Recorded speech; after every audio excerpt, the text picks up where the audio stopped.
And we're live. Welcome to another edition of the Kipper stream. We finally have the big man himself, Carl Benjamin. How you doing, Carl? I'm very well, thank you. Good stuff. I've sort of broken a bit of a streaming rule here by inviting quite a few people, but I thought there's so many great people in YI who'd be good to contribute to this that I thought I might as well just invite a bunch of people and we'll just sort of take it in turns and see what people have to offer. But basically, I thought we'd start this by talking about your 20-year plan video, because everyone was a little bit down after the EU elections, including myself. But I did find that quite inspiring, that video, that we're sort of building a movement here and not just trying to get votes. Obviously, we want votes, but we're thinking long term here. So just tell us a little bit about that video and sort of how you came to produce that. Well, I mean, so I've been studying the kind of the malaise that's been grasping the West for quite some time, and it really isn't just Britain. You know, it's really, and it's not just the English-speaking world either. It's the kind of modern Western liberal democracies. They have a real problem because there's a problem with the Enlightenment itself, and essentially it opens the door to what I guess we could call radical freedom. And I don't think that's actually very healthy for human beings as like an animal that has evolved in a particular kind of environment where freedom was probably quite limited in many respects, like pre-modern pre-civilizational sort of man. You wouldn't just wander into a river in case there's a crocodile or something. So you weren't just free to act exactly as you wanted. You had to be careful because you're in a dangerous environment, and then you end up building up into large civilizations that end up creating highly stratified societies with lots and lots and lots of social rules of their own. So freedom's very limited, let alone governmental rules. And then we come to the 19th and 20th centuries where totalitarian governments can actually take over a society. So now, because before the state wasn't really the thing that was likely to do the worst to you, it was going to be something social that was a lot more immediate because communication was a lot slower. The state had much less actual power to meddle in your life. But in the 20th century and the advent of modern technology, that changed, and philosophies like fascism and communism came along with it with the intent of using that power and that ability. And we're coming to the point now where we're in it's a strange dichotomy, a strange kind of position that's at once contradictory and is going to have to be resolved somehow, where at once things are generally getting more and more controlled in the attempt to get unlimited personal freedom. Now, what I mean by that is essentially you have to understand, like, the radical left, the intersectional social justice types, they are essentially the end of the Enlightenment, where they want to destroy every boundary and barrier that exist. Everything that makes a human being what they are should be changeable as far as they're concerned. These things are not, in fact, innate to us. These things are things that are oppressing us. They're things that are keeping us down. I don't really agree with that worldview. I think that it's actually quite unhealthy for people, but especially children, to have no boundaries. And I think that it's the boundaries that give you character and make you a more sort of healthy-minded human being. So this sort of push to have anything be anything at any time, it's utopian, and I think it's going to be destructive. And I think that we'll end up not really knowing why we are anything because of the remarkable toolkit that the people who have created this philosophy have for deconstructing any series of ideas. On the plus side, though, anything that they present to us, we can also use this toolkit to dismantle because it's a fantastic toolkit for that sort of thing. And essentially, it comes down to you just have to pick the one you like, because effectively none of them will have any more legitimacy than any of the others. And on top of this, we have mass immigration from all over the world, but that's not really too much of a problem. It's the people who come in with a particularly hierarchical and definitive worldview that are going to push forward. And if we've got no moral force in the things that we're saying, it's going to be very difficult to resist them. And we can see this in Birmingham at the moment with the LGBT lobby and the Muslim lobby coming into conflict. The LGBT lobby is going to win because they are the ones with moral force at the moment in the sort of political dialogue. But it could be that they'll end up losing in the end, or something else will happen. I don't know.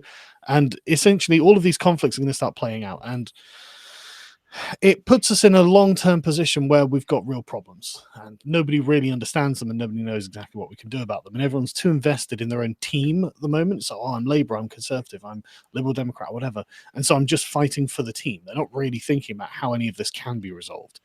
And that's the position that we start from when we talk about going forward. And so going forward, what I think we need to do is be very clear about what it is we stand for. Now, I think the thing that overwhelmingly I found within UKIP is that it's a party for British values, like traditional sort of English liberal values. This sort of, and I specify English specifically to mean not French, because French liberalism is something else. An individualistic form of liberalism that essentially is very happy with being left alone. The sort of Little Englander mindset that's always derided is actually, I think, a very positive thing. And it's the sort of thing that brought about the American Revolution, this kind of resistance to central authority if it's not justified in the right way. Which is no taxation without representation. If we're not going to be represented, we shouldn't be taxed. That's fair. And it is a commitment to fairness, I think, that really underpins the British system of values. And I think I think everyone in UKIP does innately feel this, but I think we should be quite conscious of this and project it outwards. So when we end up going up against people like Labour, which is what I think our first target should be, we can easily beat them on all of the arguments, because essentially Labour come from the position that Britain's actually a tyrannical, white supremacist capitalist patriarchy that's made the world a terrible place. And I think that's a vote loser, personally. But we need to maneuver ourselves into a position where we can have that discussion with people, because that is essentially the baseline. But it's easy to stop at NHS funding and things like this, but we really do have to drill down and then build back up from there, I think. I hope that answers the question. Do you think we need to do politics in a different way as well in the process of doing this? Yeah, I think it's inevitable that we're going to have to. UKIP has never been accepted by the mainstream because the thing that UKIP represents is the overthrow of the politically correct order of the country, and I don't think they'll ever give UKIP any kind of credence in that regard, because they like that. So the sort of Westminster consensus, the media, the politicians, they're never going to resist that. And it's one of those things where you can see glimmers of it in people like Dominic Raab, but they're like, well, hang on a second. But they're never going to understand. They're never going to have the confidence, I think, to really go for it. But I think UKIP is in a position where it can have the confidence to go for it and actually do some good. So basically getting outside of Westminster and going to people in the local areas where Labour particularly have messed up is, I think, UKIP's best option to start really like getting people on board. And personally, I wouldn't be worried too much about polling her at this point, because Brexit's going on and it's a great titanic clash. And there's no question that UKIP's a pro-Brexit party, but like, it's Nigel Farage. It's the Brexit party, the Brexit issue. It's really kind of out of everyone's hands now, I think.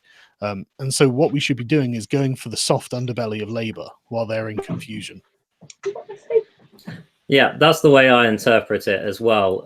Whether you like it or not, Farage is the face of Brexit, and so he was always going to do us damage at the end of the day. Yeah. But that's interesting. You're saying definitely go for the Labour territory instead of the traditional Conservatives who we'd probably like to win over. Yeah, I mean, so I've been learning a lot about the way that the political structure of the country operates recently. I've had the fortune to go to a lot of different places and speak to a lot of different people, and some have been very wealthy, some have not been very wealthy, some have been very well connected, and a lot of them haven't been well connected. And one of the things that I've noticed is that a lot of the Eton educated lot don't actually hate the country. They actually kind of like the country because they think of it as theirs and they're the ones running it. You know, they're quite international. They go places, but they seem to quite like coming back because this is their home, right? But a lot of the sort of I guess we'll call them the commuting middle class, the sort of, you know, they earn about 50 grand a year. They do something, you know, doctor or lawyer or something like that, but they're not really, they're not owners. They don't own much.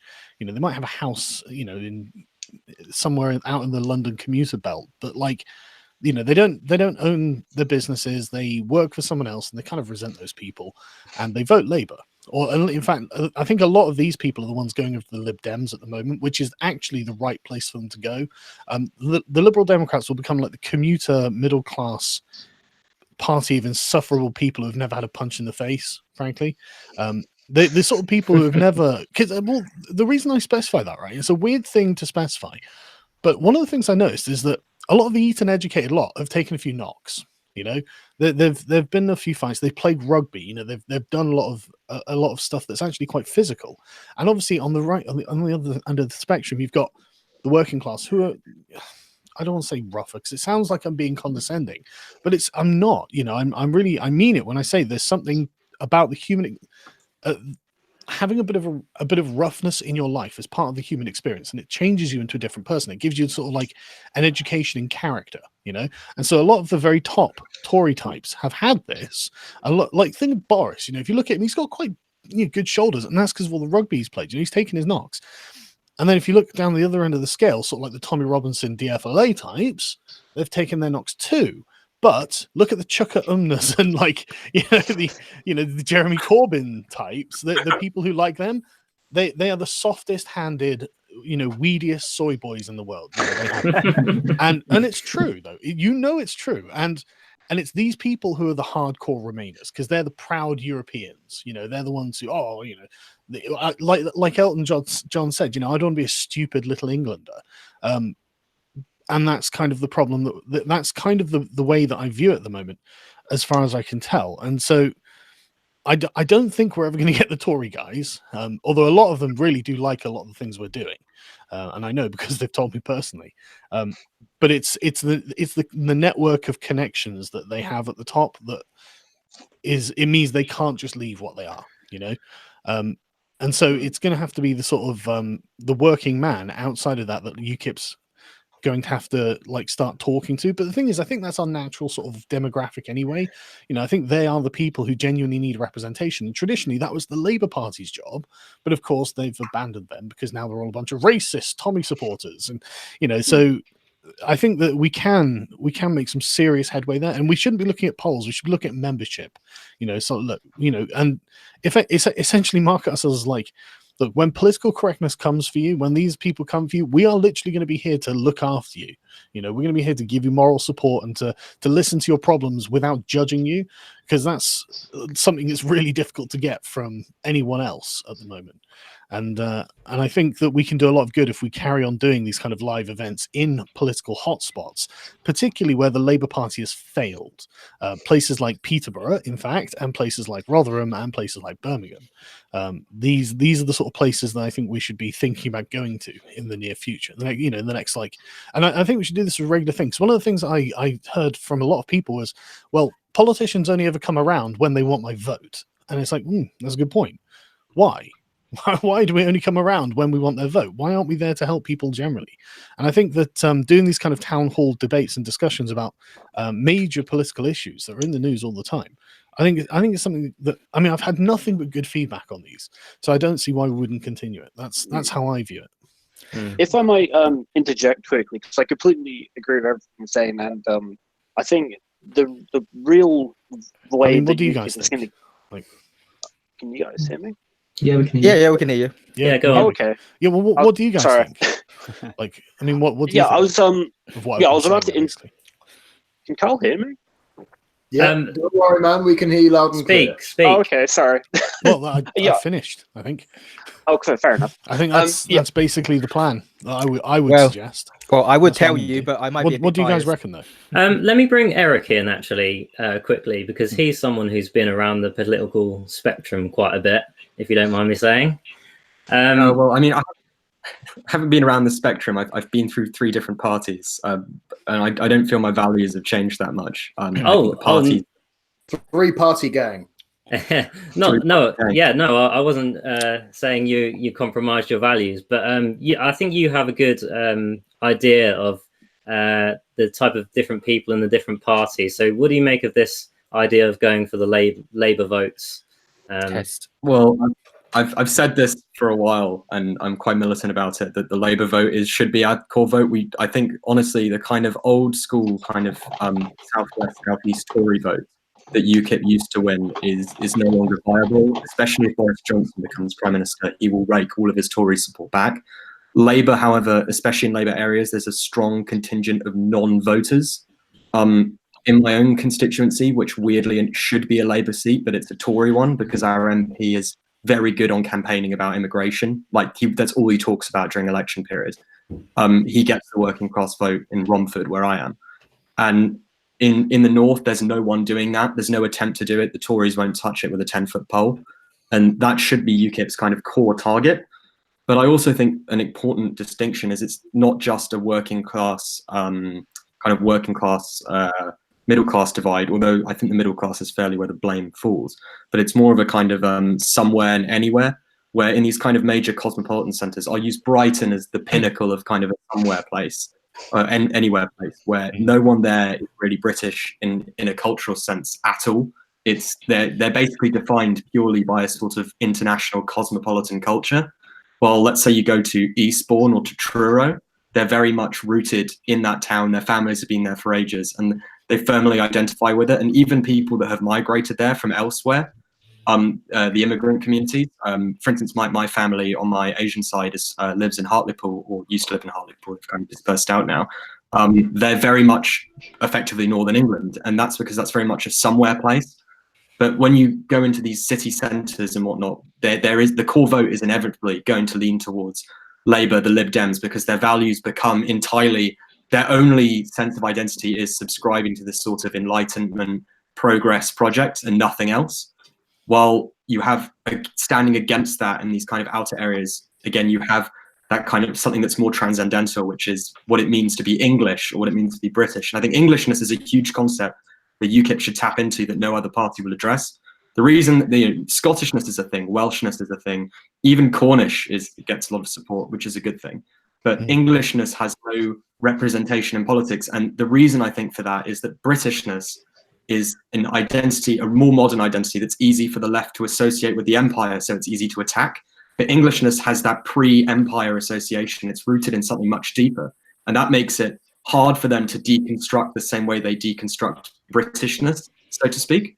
And I think this whole Englishness idea is definitely something to look at. That's my take.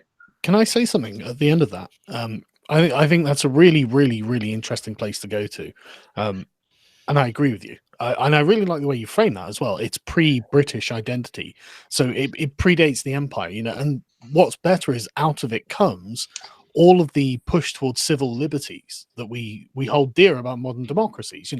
That was all invented by the English. So it's a very positive moral force to push forward on. But I think that one of the things that it was David Coburn who said this. He was like, he's worried about it becoming an English nationalist party. And I don't want that to be the case. I think it should be a unitary party. So I think one of the things that I would be very firm on is making sure we always fly the other flags as well. Because I love the constituent flags of the UK. I love seeing them. I love seeing the Cornish one, the Welsh one, the Scottish one. Wherever I go, I like seeing these flags. I've got a Gibraltarian flag hanging up on my wall behind me because I just love it. They've got their own flag, and I was like, well, I want one. And I think. Carl, what do you think? That's important. Sorry, Carl, what do you think about an English assembly? I think that's Parliament. That's what Parliament. Okay. That's the English Parliament. So we can't really have a separate one because where would it go? What would it be? That was Westminster. But would you have English MPs voting for English laws in the Houses of Parliament like they do with Scotland and Wales, or do you support the federal system essentially? Yeah, I do. I don't know, to be honest. I haven't. Instinctively, I want to say no. You know, but then I probably wouldn't be for the devolved parliaments by that line of thinking anyway. But I mean, where would you put it? Eric, do you want to convince him why we need a federal system? Persuade I him. mean, I think we've already gotten to a point now, especially where I don't think it's realistic that we're going to get rid of the Welsh Assembly and we're going to get rid of the Scottish Assembly, nor do I even think it's an entirely good idea, because I do think that has helped kind of diversify sort of, say, the kind of perspective you get on different parts of the UK. I would actually go as far as to say we might even need two separate English assemblies, one in the north and one in the south. But that has to be on a very clear basis that they have the same powers as, say, the Welsh Assembly and the Scottish Assembly. I'd even support one for the Cornish. But again, part of this is that these areas do have their own identities, and it's not necessarily subsuming Britishness or Britain as a unified state, in the same way that America is still America, even if you have all these state governments. But I think where we're at right now, it's just not realistic. Even the Scottish right are very invested in the idea of Scottishness, and they see an attack on the Scottish Parliament as an attack on that, because it's become synonymous. Scotland is the most extreme example of this. And I think part of the reason that UKIP doesn't do very well in Scotland is we don't emphasise a kind of Scottishness in Scottish UKIP. And that's part, you know, for instance, no one's representing, we should be on the streets right now talking about named person schemes. The fact the Scottish government has probably some of the most extreme hate speech restrictions and enforcement compared to even the UK in general. And that the only reason that we don't have traction behind that is solely because UKIP has this affiliation with Scotland isn't a thing, kind of, as a whole concept. And if we were to kind of drop that and say, yes, we are going to try and get members of Scottish Parliament, we will say we are Scottish, we're not. I think you would see a kind of UKIP has a target market there, especially kind of Highland Protestants that they could go after, because the Highland Protestants, again, are very much somewheres, while Glasgow is very much kind of cosmopolitan, uni-town, migration, etc., is kind of concentrated there. Edinburgh, I don't know very well. Glasgow, I know better. But Glasgow definitely is very much, again, it's becoming a kind of nowhere place, while the Highlands areas outside where I am right now in Oban is very much a somewhere place. And that vote, I don't think, is very represented in Scotland. And the Scottish Tories kind of take their vote. That's how they did so well last election, because of the Brexit message, because they voted to leave. But I think now, after Brexit, you'll see the Scottish Tory vote collapse. And I think a lot of those people might go back to not voting, which appears to be what they previously did. And because I don't think the Lib Dems are viable anymore in Scotland, and they used to have that vote. But they are unionists, but they also like being Scottish at the same time. But I think, again, in England, there's a very good case to make for an English Parliament, a separate devolved one with the same powers. And I think, especially if it's on proportional representation, I think you will see more right-wing parties do very well in that. If I can add on to Eric quickly, then I think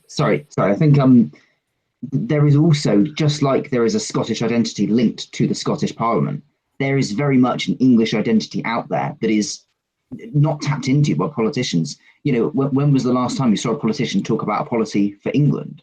Because, of course, like you say, you've got all these different policies affecting, Welsh healthcare, for example, or Scottish education. You don't have any politicians talking about England. But actually, you go to English people, I don't know the statistics, but a massive number of them identify as English before British. And that's something we need to tap into, because there's a massive voter base out there. That's right, but it's also the connotation of racism to do with the word English, actually, that I've noticed. I agree that that's all the case. I totally agree. But a lot of this is a bit conceptual, and so people don't necessarily understand how that translates down into policy. So I think that we're all basically on the same page, or at least principally, So I would think, right, okay, so what I think UKIP could do with is some big, bold policies that are eminently defensible, that are going to make our opponents absolutely howl with rage. The first thing I would propose is building a wall around you. No, but something similar, right? I would like to propose possibly something like a referendum on mass immigration. Or just go hell for leather and just say, look, vote for UKIP and we're going to cap immigration into Britain at like 30,000 a year or something.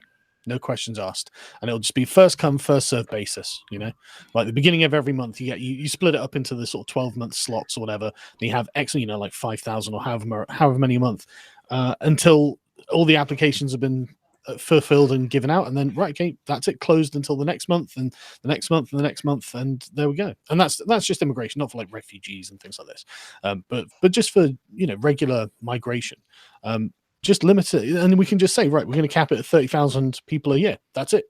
Too bad, you know, and just go hard on that, because I think that the anti-immigration people, or the people who just want it lowered generally, will just, I don't see why they wouldn't support that. I think it's completely defensible, and the way we can kind of explain how we're not targeting immigrants is by saying, because we're not targeting immigrants with this, right? Because this is a future plan. So we essentially say, look, everyone who has moved here already, we'll just give them citizenship. You know, just everyone, just, you know, an amnesty for illegal aliens, people who have migrated across and they're trying to get it. We'll just give them it, and then boom. That from that date onwards, 30,000 a year, and then you have to earn citizenship through doing whatever test or whatever mechanism you want. But just to say, look, this is the sort of break with the Blairite past. No more mass immigration. It's dangerous. It damages countries, and we can see that everywhere. So, go on, Richard. I might quickly nip in, and this isn't actually to make my own point. What it actually is to call back earlier and say that, and I'm only saying this because I'm the stream's pastor and I believe in fairness. Mike actually began a point a little while ago, and then you, Damien, cut him off. So, Mike, please say something. Who's meant to be speaking now? That English gentleman. Oh, the thing I was trying to make at the very beginning. It was a slightly different point. It was more about knowing what our UKIP core vote is. But the thing is, for me, like, I believe those that would vote UKIP are deeply patriotic. They know they're deeply patriotic. They love this country more than anything. But I think because of I'd say probably decades of political correctness and just making people feel ashamed to be English, it's kind of made them bury it deep within themselves, and they're too afraid to bring it out.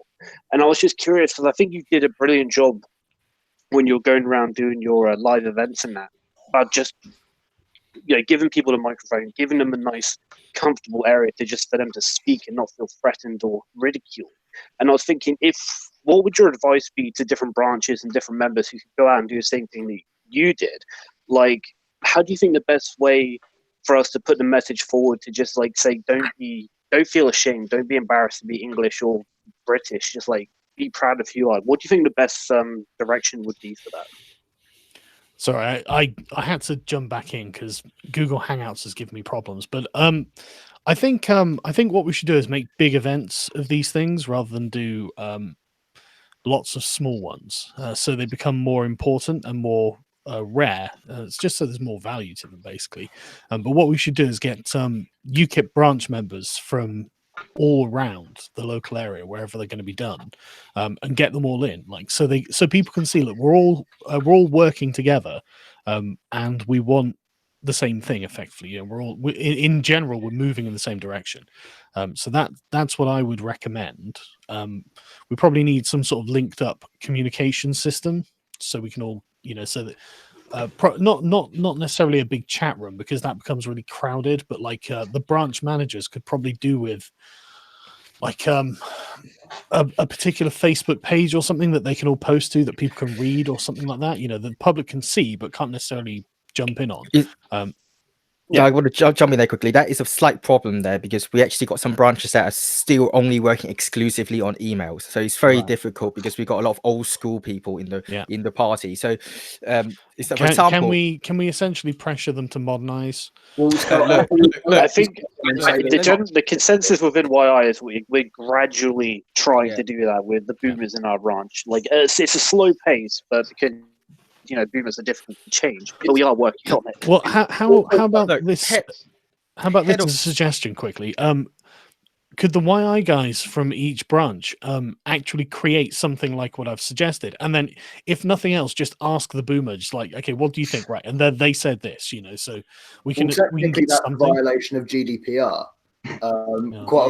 It's a handing over of details that is not necessarily your own. Also, we have to recognise that you say that it's old-fashioned that lots of branches still operate through emails. Well, The branch that I'm a chairman of, Camborne, Redruth and Hale down in Cornwall, the problem with that is a third of our membership, when we write an email and send it out to the membership, for a third of those members, we have to print them off and send them by post. This is a point of, the thing is, our membership is much, much older, I would even wager, than the Conservative Party on average. And we do have to bear that in mind when we're talking about any kind of modernisation of communications, and it does stumble progress. I think it's actually interesting. I'm going to use this opportunity, the second of silence, to now dive into going on to that conversation about identity. But I think that one of the big problems that we have now in England, and I studied this for some time, is the fact that England doesn't actually have a defining national identity anymore. And this is the big problem if you go back to the days of empire, and you guys have probably heard me wax lyrical about this before.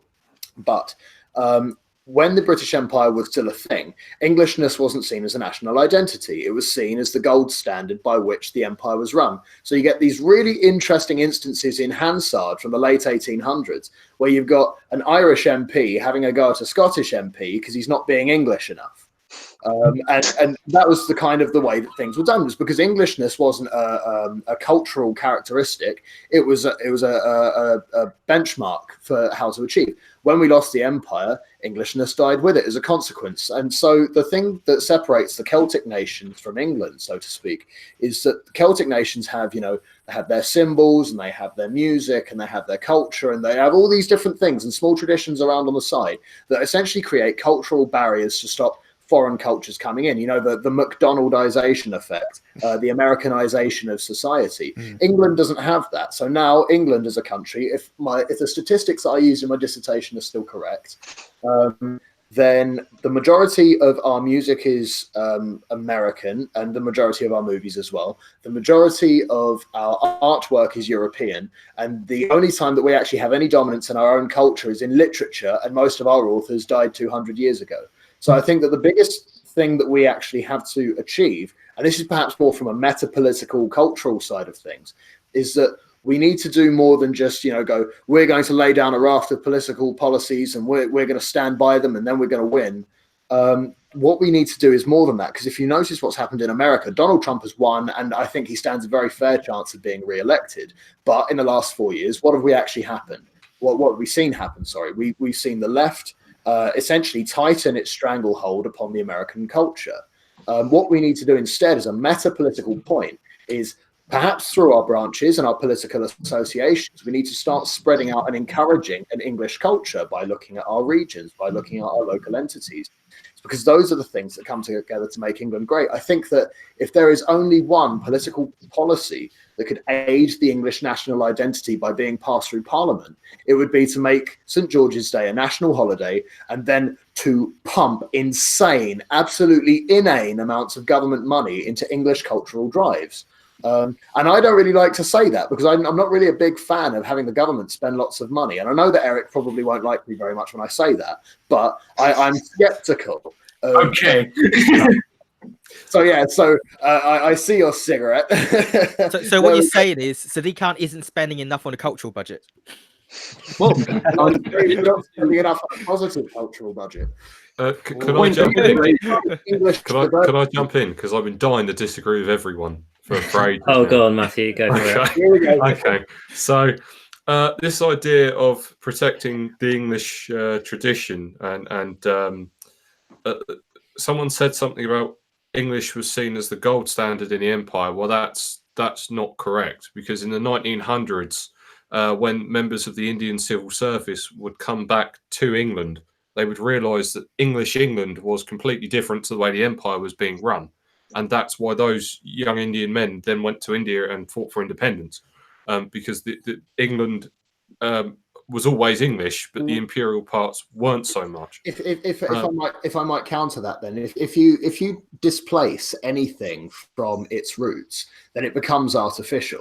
Right. So what you end up creating is this kind of like rose-tinted glasses idea of the national identity. So I mean, meanwhile, sort of your men who are making sort of the cotton trade massive in, say, Birmingham, weren't really thinking about the English identity, because they were like, we got the empire, everything's sweet. Meanwhile, the people that we'd sent in, with a typewriter and a bicycle to run the entirety of India, They sort of had this very artificial kind of, yes, the English identity, cricket and tea and fair play and the rule of law. And then obviously when they came back home to England and they realized that it wasn't actually like that, then yeah, no wonder they picked up the rifle for Indian independence. It's because we displaced the English identity from England and we just essentially created a global idea of limited government and called it English because we'd actually kind of forgotten what the English identity was. I'll try and send you through as many articles as I can pull out of my own bibliography, because I mean it was the most intense 56 hours of my life. I can no longer touch energy drinks after it,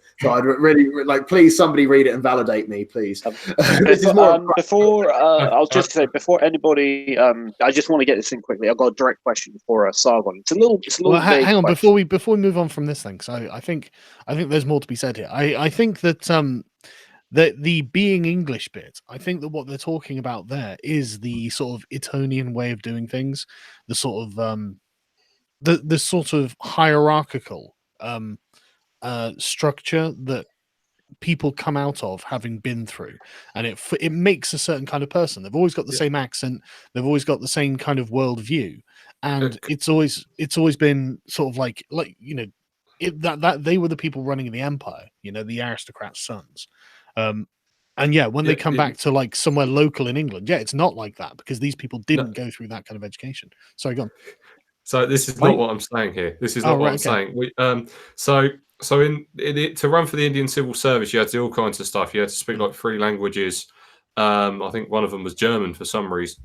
But you could do it as an Indian, and a few Indians did do it. But in India, they were massively suppressed by the aristocrats' sons. What you would call English liberalism did not make its way to India at all. There was people being separated. I mean, the Muslims were made a higher statute group in India. Caste.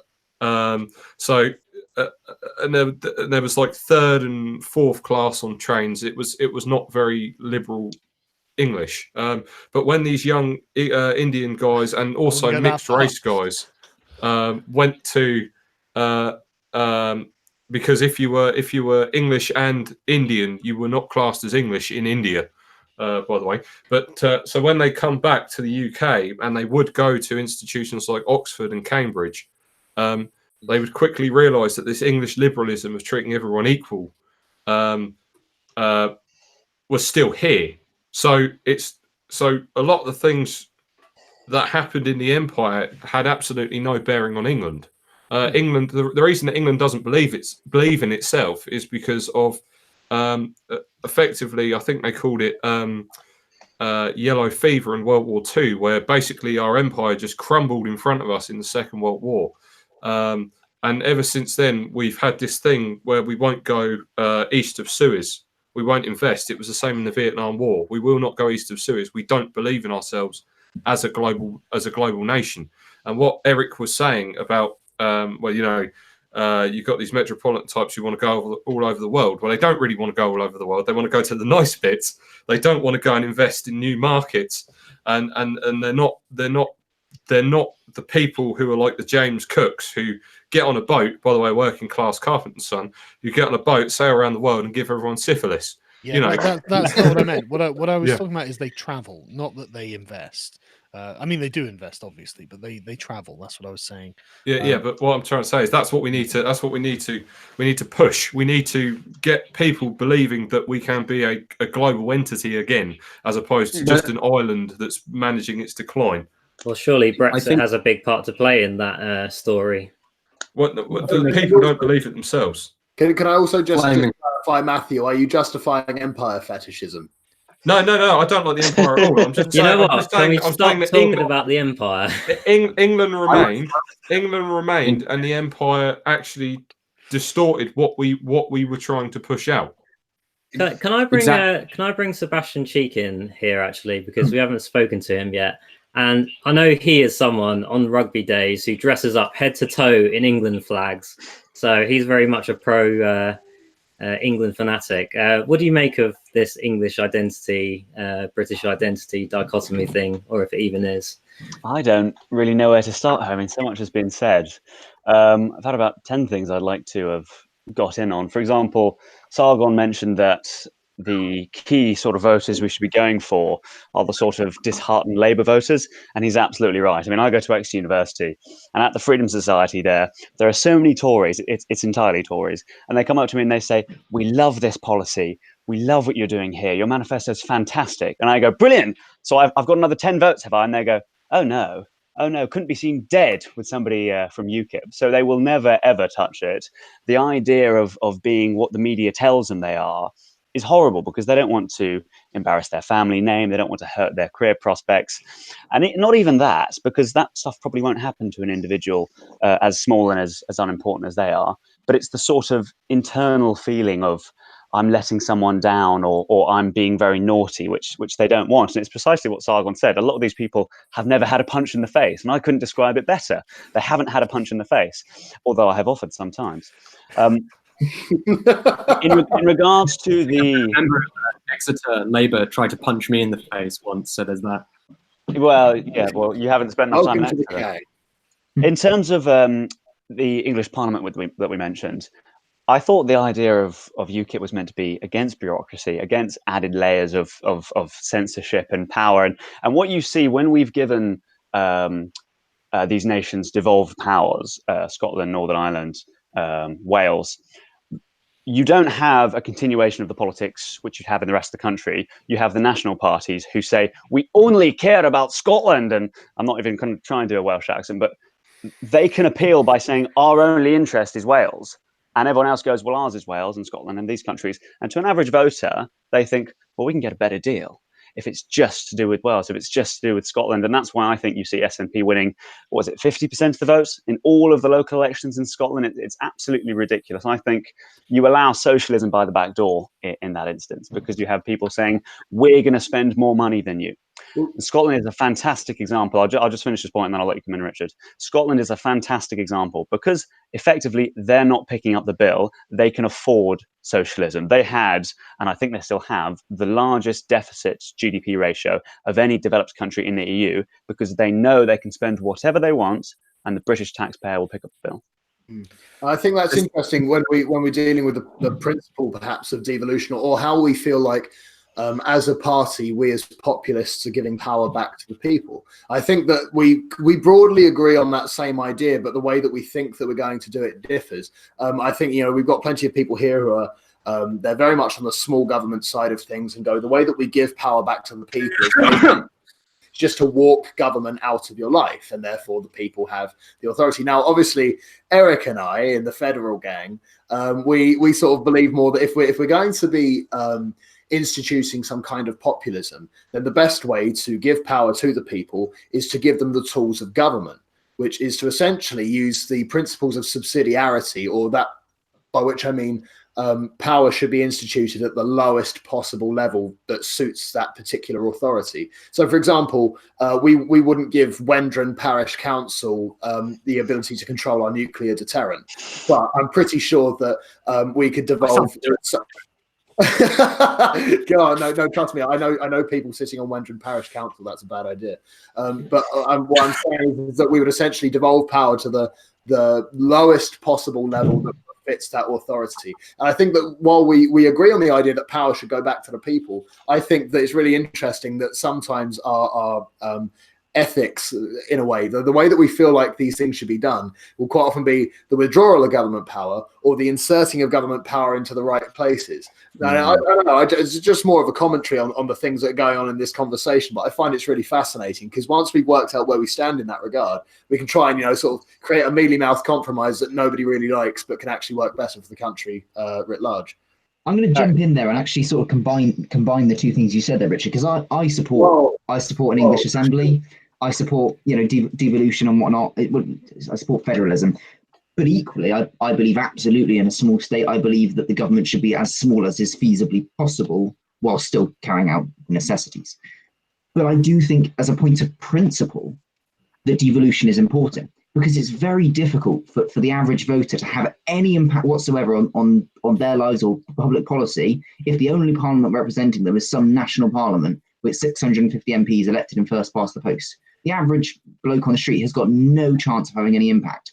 But if there's an English parliament and there's a powerful local council that actually can do things, they can have a say on their politics. And I would hope that that's say they would have is, you get the hell away from me, I'll do whatever the hell I want, thank you very much. But they should have the right democratically to decide that themselves at the best possible level of government. So and I think that's how those two merge. Can I jump in here? Because I find this really interesting. Because on the one hand, who was it that said, Sebastian, that said bureaucracy is a problem, and I agree. I completely agree. And one of the big fears for me about creating a devolved English Parliament isn't just where we're going to put it. That's what Westminster was, but it's also, oh well, here's another layer of bureaucracy in which the Labour Party or whoever can leap in and suddenly start, just pumping out legislation. Because one of the interesting things, I can't remember where I found this stat, but since the Tony Blair government, the rate at which legislation has been passed is like quadrupled or something like that. The sausage machine is going at full tilt to create legislation, and it's just one of those things like, okay, and that's Westminster. If we were then to have, and the thing is, you couldn't just have an English Parliament, because you've got 3-4 million people in Wales, 8 million people in Scotland, and then 55 million people in England. You're going to have regional parliaments to cover a rough approximation of that area. Sort of like a Yorkshire, exactly. And I think important point to make it, but hang on, very quickly. Then you're increasing the amount of raw legislation that could be created, and then that's probably going to increase the amount of money we have to spend on the government anyway. So yeah, carry on, please. I think is interestingly, there's the question, as Sebastian said, and it's good that you mentioned the whole thing about Scotland being quite left wing. Why do you think they've created a Welsh Assembly and a Scottish Assembly and not an English one? It's because they know when they devolve to Wales and to Scotland, they're devolving powers that makes it easier for the left to stay in power in those areas. But if they devolve power to England, I have no doubt that England would probably elect very right-wing parties more often. And they know if they devolve to England, they'll end up giving the right some power away from a left-wing central government. And that's what they're scared of. And ultimately, the argument that you made against the Scottish Assembly or Scottish Parliament is not that it itself is a bad thing, but that the people it's elected are wrong and you disagree with them. And that's a completely valid point, I get, because they spend our money, right? But in the end, I think the key goal here should not be to destroy the Scottish Parliament or destroy the Welsh Assembly, which is actually controlled by Labour. Plaid Cymru is, I think, actually just as influential as we are in Wales currently. So the nationalist message hasn't gone down very well in Wales, or Welsh independence. But I think the goal should be to take control of the Scottish Parliament, to take control of the Welsh Assembly, because that's a way for us to avoid this kind of Blairite central control of Britain that then used to force a left-wing project onto everyone else. And I think getting an English Parliament is part of resisting that, because, again, I think an English Parliament would go a long way to resist the sort of central kind of liberalized global kind of ideology that is forced onto all of Britain as a result of Westminster.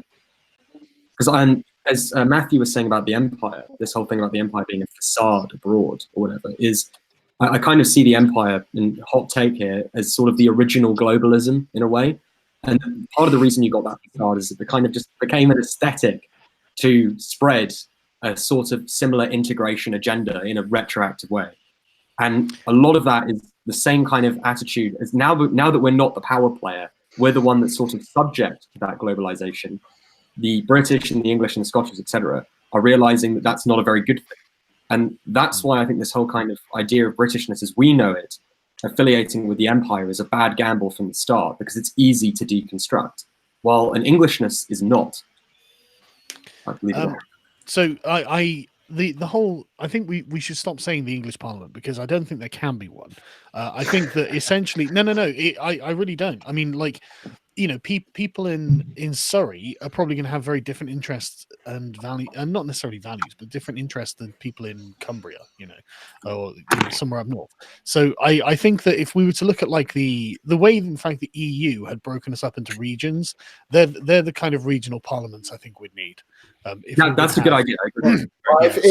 So southwest one, Midlands. Well, yeah, because England is divided into 9 regions.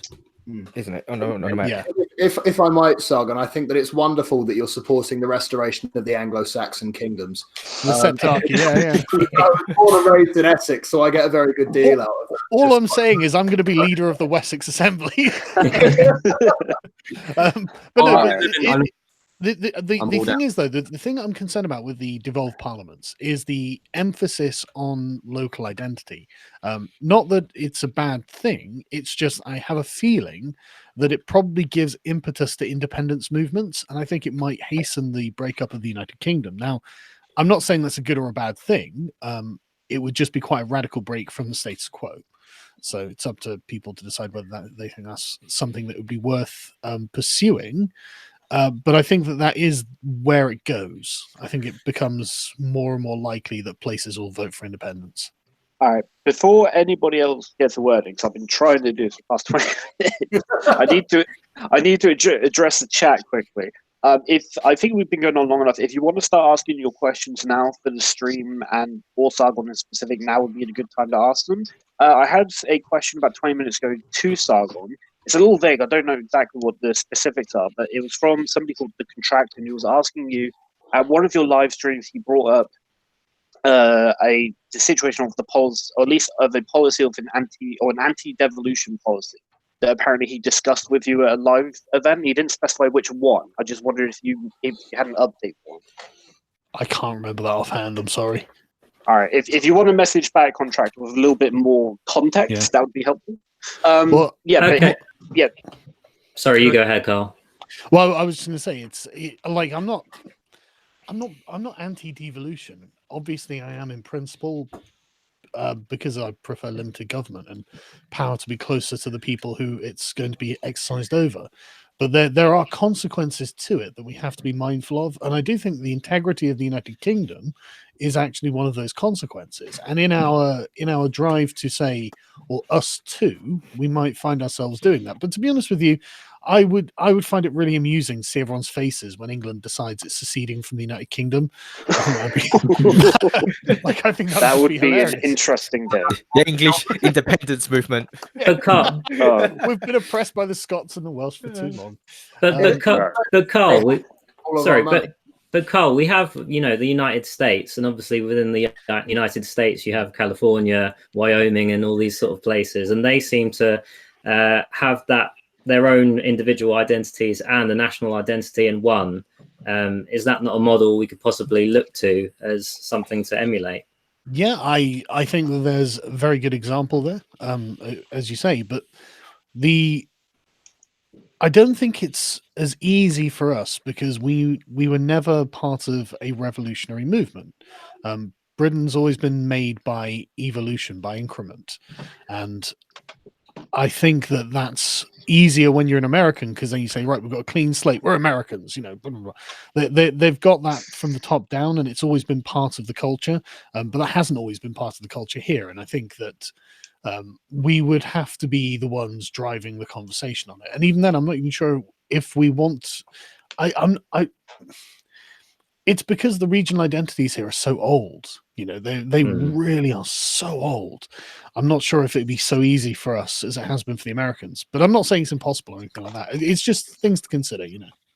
Okay, that's interesting. I'd quite like to move the conversation on, if that's okay. One of the things I'm quite passionate about in UKIP is to sort of rebrand ourselves a bit more. One of the things I definitely think needs to go is the logo. Obviously, not everyone is on board with that. Although, funnily enough, in the youth wing of UKIP, YI, it's almost resoundingly in favour of a change of the logo. One of the people I've spoken to recently is Charlie on the left, who hasn't spoken yet. She's part of a team of people who are coming up with some good designs and ideas for the future. I don't suppose you could tell us a little bit about, why you think UKIP needs a sort of revamp, if you will. By the way, just quickly jump in. On the stream, she's actually on the far right. Lot is opposite. Oh, I see. Okay. Just saying. Don't interpret that in the wrong way. Okay, hi. I don't really tend to talk too much about things that I don't think we can do in any immediate sense. That's why I'm pretty quiet, because I like to focus on things that we can really do, you know, like tangible steps we can take. So, okay, I know you want to hear about logo. There will be a new logo, kind of. It's not the one that you've seen. It's not the one that you were hoping for, I think. Is it Lenny the Lion? No. They're bringing back the tail. We miss it. So actually, it does relate to the lion, though. So I was speaking to Richard Bring about this kind of thing, and I managed to hook up a meeting, thanks to John, with Jake, the guy who's been pushing for the new logo, one of the guys, and Richard, and they had a talk about what the future of the new logo might be. And at the end of by the end of the conversation, quite a kind of pushy, heated conversation. The idea is the old logo, when you put it next to the new logo, if they didn't have anything behind them, if they were just two logos that you presented to someone as to critique, then they would say, yes, the new one is better, obviously, but the old one isn't that. It's something that has a history, it's something that has followers, it's something that's, the changing of it has a history and it's caused division. Okay, so that new one has to be something that is phenomenally better, right? It's something that has to be so good that it outweighs the history of the other one. Okay, and they seem to think that it's not that, and I at first I was like, oh, I don't know, but after listening to the arguments, I ended up agreeing with him. On the agreement that we could change the colours and we can make a few minor changes. Are we ditching the yellow? We're ditching the yellow. We're ditching the yellow. It's gone. That actually makes me a little bit sad. See, I started on the other side of the argument. I started liking the logo that we have, and my take was exactly the same as what you just said, is that everyone knows the UKIP logo. You go to any person in the street, they know the UKIP logo. They recognise it a mile off. Whether they like it or hate it is another question, but they know it. And, and I thought that brand recognition is incredibly valuable. But then I thought about it, and I spoke to Jake for a while. And actually, I do think it's time for a rebrand. I do think it's time, not massively. We can't totally go scrapping the pound sign and completely change everything, because then we'll be lost. But just a slight refresh, a slight modernise to say, look, UKIP's changed, the country's changed, but we're still here and we're still fighting. We're moving with the times, right? Our logo is 20 odd years old now, with a few minor changes along the way. The new logo is a completely different pound sign that's much more flowing, much more modern, much more vibrant. The colours are much simpler, easier to look at on the eye, and it just looks better. And I think as long as it's still recognisable as the UKIP logo, same concept as the last one, it's a pound sign with UKIP written through it, it's the same concept, just modernised, refreshed, and I think that's fantastic. For anyone who's not aware, I believe this is the logo we're talking about right here. Yeah, it looks really blue, but it is purple. It is purple. It is purple. And I have to say, when I first saw it, I actually hated it. And now I can't get enough of it. I absolutely love it. Go on, get a tattoo. I dare you. And I think that's what you were saying, Reese. You weren't a massive fan, were you? Like you said, but then as you saw it more, you got to love it more. Well, I always liked the logo. I thought the logo itself was really great. My view of that has never changed. It's the idea that we're changing the logo. It's nothing against the new one. It's going away from the old that was the issue. But thinking about it more, it's still very recognizable as the logo it was, with just a slight new tint to it, I guess, a slight modernization that is necessary. It's evolution, not revolution. Exactly. We're not going, right, we're going to change our logo to a line that no one will ever know, and no one will ever associate with anything positive. Line. Exactly, yeah. Lenny the Lion was ridiculous. No one ever knew what it meant. If we showed it to someone, they go, what is that? Is that some new party? But if with this new logo that Jake's made, the one you just showed, well, it's very clearly still the UKIP logo. It's just slightly different, slightly refreshed, slightly modern, but it's the same logo. You show any person on the street, give them a second to think about it. Well, oh yeah, that's UKIP. And actually, that second to think about it shows UKIP's changing. Oh, that's interesting. It's Let's have a the look at same. it. It's the same message, but in a different font type that's modernized. The message itself hasn't changed at all. It's just the font and the presentation has changed. Yeah. To modernize, to go with the flow. I've gotta basically offer you, like, you know, the view from the top, I guess, which is you're talking about change, okay? Oh, change, scary. Yeah. Well, it's change of UKIP. He described it as an admission of guilt. Okay, and at first I was like, oh, is it really? But after he'd explained it, he's like, you know, people see, oh, it's a racist party, you know, blah blah blah blah blah, but it's never been that, right? So if we're like, oh, we've changed, look, we're better now, we're modern now, we've put young people in control. Yeah, it's like, oh, so you used to be a pile of, you know, and now you're, oh, okay, cool, it's interesting. And first of all, media's going to only until Farage left, though. I mean, that's sorry, Nigel. So you know, not that anybody cares here, but you know, I don't know whether I'd get called, you know, a cock or anything like that for saying if we do change the logo, we are going to get torn apart by the media because it's like, oh, it's the same old racist UKIP, but they've changed their logo. So like that was one thing I was concerned about the whole time. Well, yeah, on that, I think you've actually got a really good point. I mean, like, at the moment, it's not something that we need to talk about with the general public. Like Reese was saying, it's very recognizable, and as soon as we do something, you're right. You know, everyone who'll have an opinion on it will pick it apart, and so unless it's really, really good, it could just end up getting us just, you know, attacked from various angles for no particular net benefit. Inside and out as well. Yeah, it's absolutely. Be inside out. Yeah, absolutely. Because that's a really good point. And then, as you say, it is kind of an admission that there was something wrong, and I don't like that. But on the other side of the argument, I think there is an argument to be made of, look, you know, UKIP has changed, and we think it is for the better, but not because of any of the things that have been said about it, but because there are more people who are getting involved in politics and they want representation, and UKIP's actually listening, unlike all of the other bloody parties.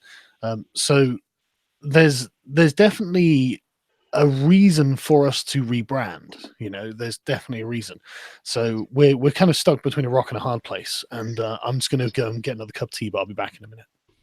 That's okay. I was going to say there was a comment that was just put in the chat, which I thought was really good by Video Links, and he says a lion is a better symbol as it's actually more relevant to the English flags of old, and I think that's a very good point.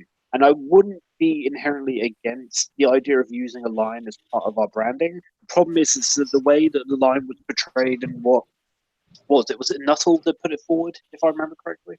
Yeah. No, it's wasn't it Henry Bolton OBE? It was put forward by Steve Crowther, who was interim leader after Nuttall and before Henry Bolton. So it's put forward by Steve Crowther and a few NEC members at the time. It had blessings, but Nuttall wasn't specifically involved. My personal belief is that you can never get the lion to work. I can't see it happening personally. I think it can work, but you need to, like, if you're going to make it work, you need to, like, use symbolism that's like how Her Majesty's Revenue Customs, like, their symbol has like the lion and the unicorn on it, if I remember correctly. And like, if you're going to use the lion, you need to use the really old, like, traditional image of the lion, like the one that they use is basically a retarded version of the Premier League lion. Well, there is the warp purple lion. The UKIP liberalist lion, yeah. Exactly, the warp purple lion. Well, that's I tell you what, I actually really like the UKIP liberalist logo, so I would actually be in favour of something not too dissimilar. Work, guys. That's not going to work. Okay, I'm just saying, I wouldn't be opposed to it, but you got to do it right. What do you reckon, Eric? Then what's your line of thinking? I'm not super opinionated on the logo itself, but I think just part of this debate as well is that I think people are being too militant about it. I just don't think the lion won't work. The lion was such a meme when it became. Fair, I don't even know why we talk about lying, because nobody even suggested here that we're going to make it. Yeah, exactly. Right. Let's not waste any time on the No lion. lion. What about pony? I like Elephant. How about an elephant? Unicorn. I like Why are we asking the real questions? I like this modernized. Why are we only talking about the logo? And there's some very good arguments which are made that the logo has a bad past and that. Why hasn't anyone advocated for changing the name of the party? Ooh. Oh, I know me and Richard briefly spoke about this. What are we changing it to? before, Change UK? I say front. How about What the was that, Independent Eric? Party of the United Kingdom, so IP UK? No. So I've got to show you. So this is the one that I think is going to be going forward. I don't know if can you see my phone screen at all? Is that Put it a bit more to the in the middle of the screen. in the middle? Just a flash of. Is No, that? all I'm seeing is light. Yeah. Yeah, all I see is a dot. Okay. All right. It'll get better. Wait there. Okay. So Is this Has anyone told picture you of your a black screen hole is or something? smashed? Still can't see anything. can't see anything. Talk. So If you you have to. print it, How about here? print it out on a piece of paper and show it. That'll work. Ah, Draw it on your forehead. wait there. I've got a plan. I've got a cunning plan. Wait there. Okay, you do that, and we'll talk about something in You're the gonna meantime. you're gonna have to tell me. You're gonna have to tell me what you see. Okay. Not seeing much. Okay. Can you see? Can you see Turn down the brightness of the phone. this? Turn down the brightness. Can you see this? And it's like the surface of the sun. of your phone screen. Charlie, turn down the brightness of your screen, and then we'll probably be able to see it. Wait there. It's like, can you see this? And it's just the sun. I can't see it. This is it. Yes. Okay, cool. Okay, ready? Ah, It's okay. I see it all now. this thing. Yeah. Yeah. You get that? So this is the one which I've actually seen on an email, and I thought they're starting to actually use this a little bit now. Seems so, yeah. It's been posted on the UKIP Facebook page this morning. Flat. Yeah. And I have to say, yeah, it's not good enough in my opinion. Somebody in the chat said we'd use the INSOC logo from The what? The 1980, Incel whatever it is. logo? INSOC. From 1984. Yeah. Eatog. What about a hammer and a sickle? That might work. Do we have any Get other outta questions? Just out of interest. I do have some questions from the chat. I don't know if they'd be worth waiting for a Hey Carl man, to get back. this one there. I don't know if you can see it.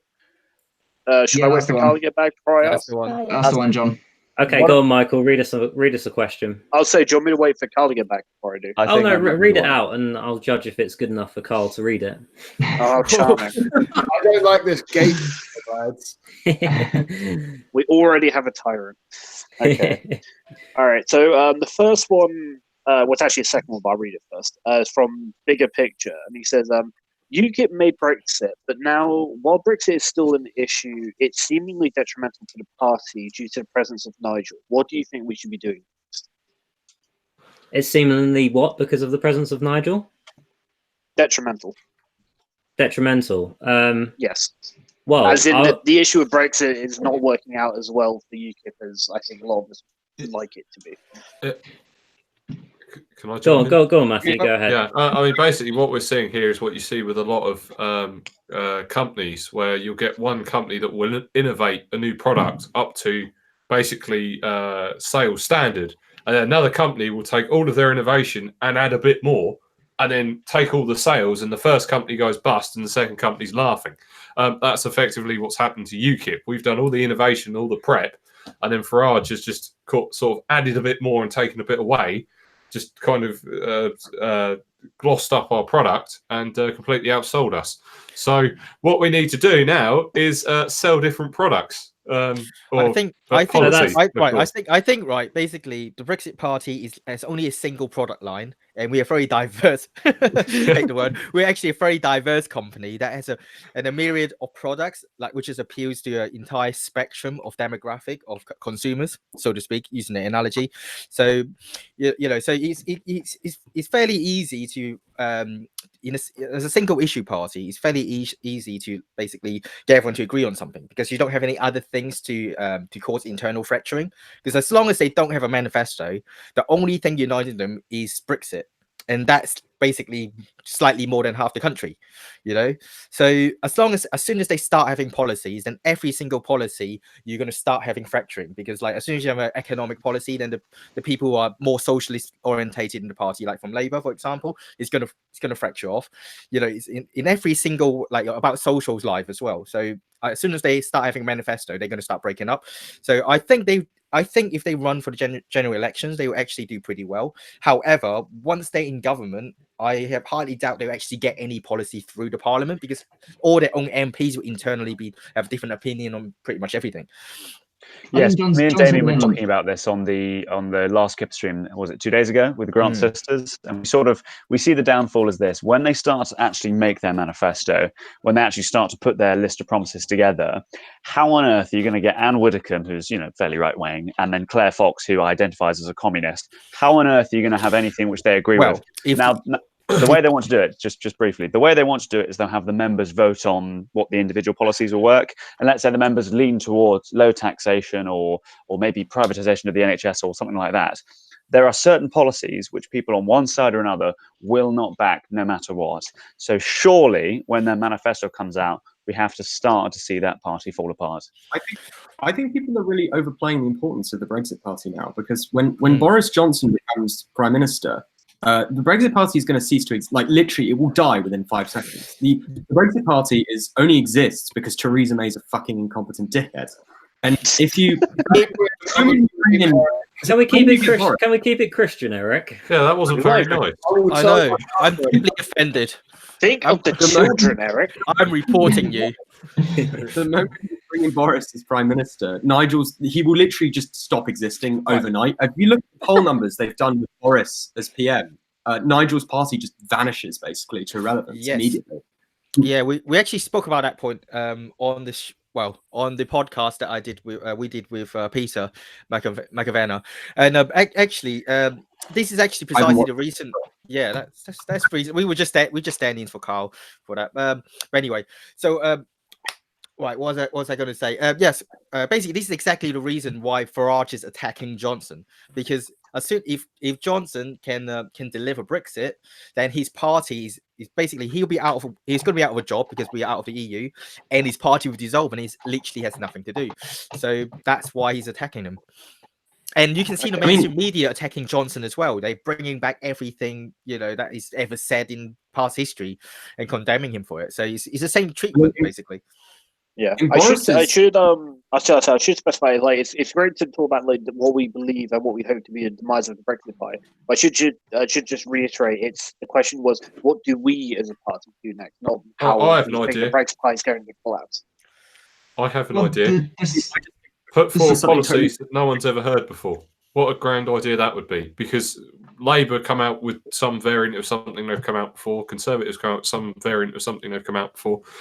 You would almost think like nothing's happening in the world because they just switch the policies around every 4 or 5 years. The best innovation in policy that happened was David Cameron, but no one saw it, and it wasn't particularly good because it was still through a certain lens. It didn't really adapt. So what UKIP has to do is come out with some policies that no one even. We have to be Apple.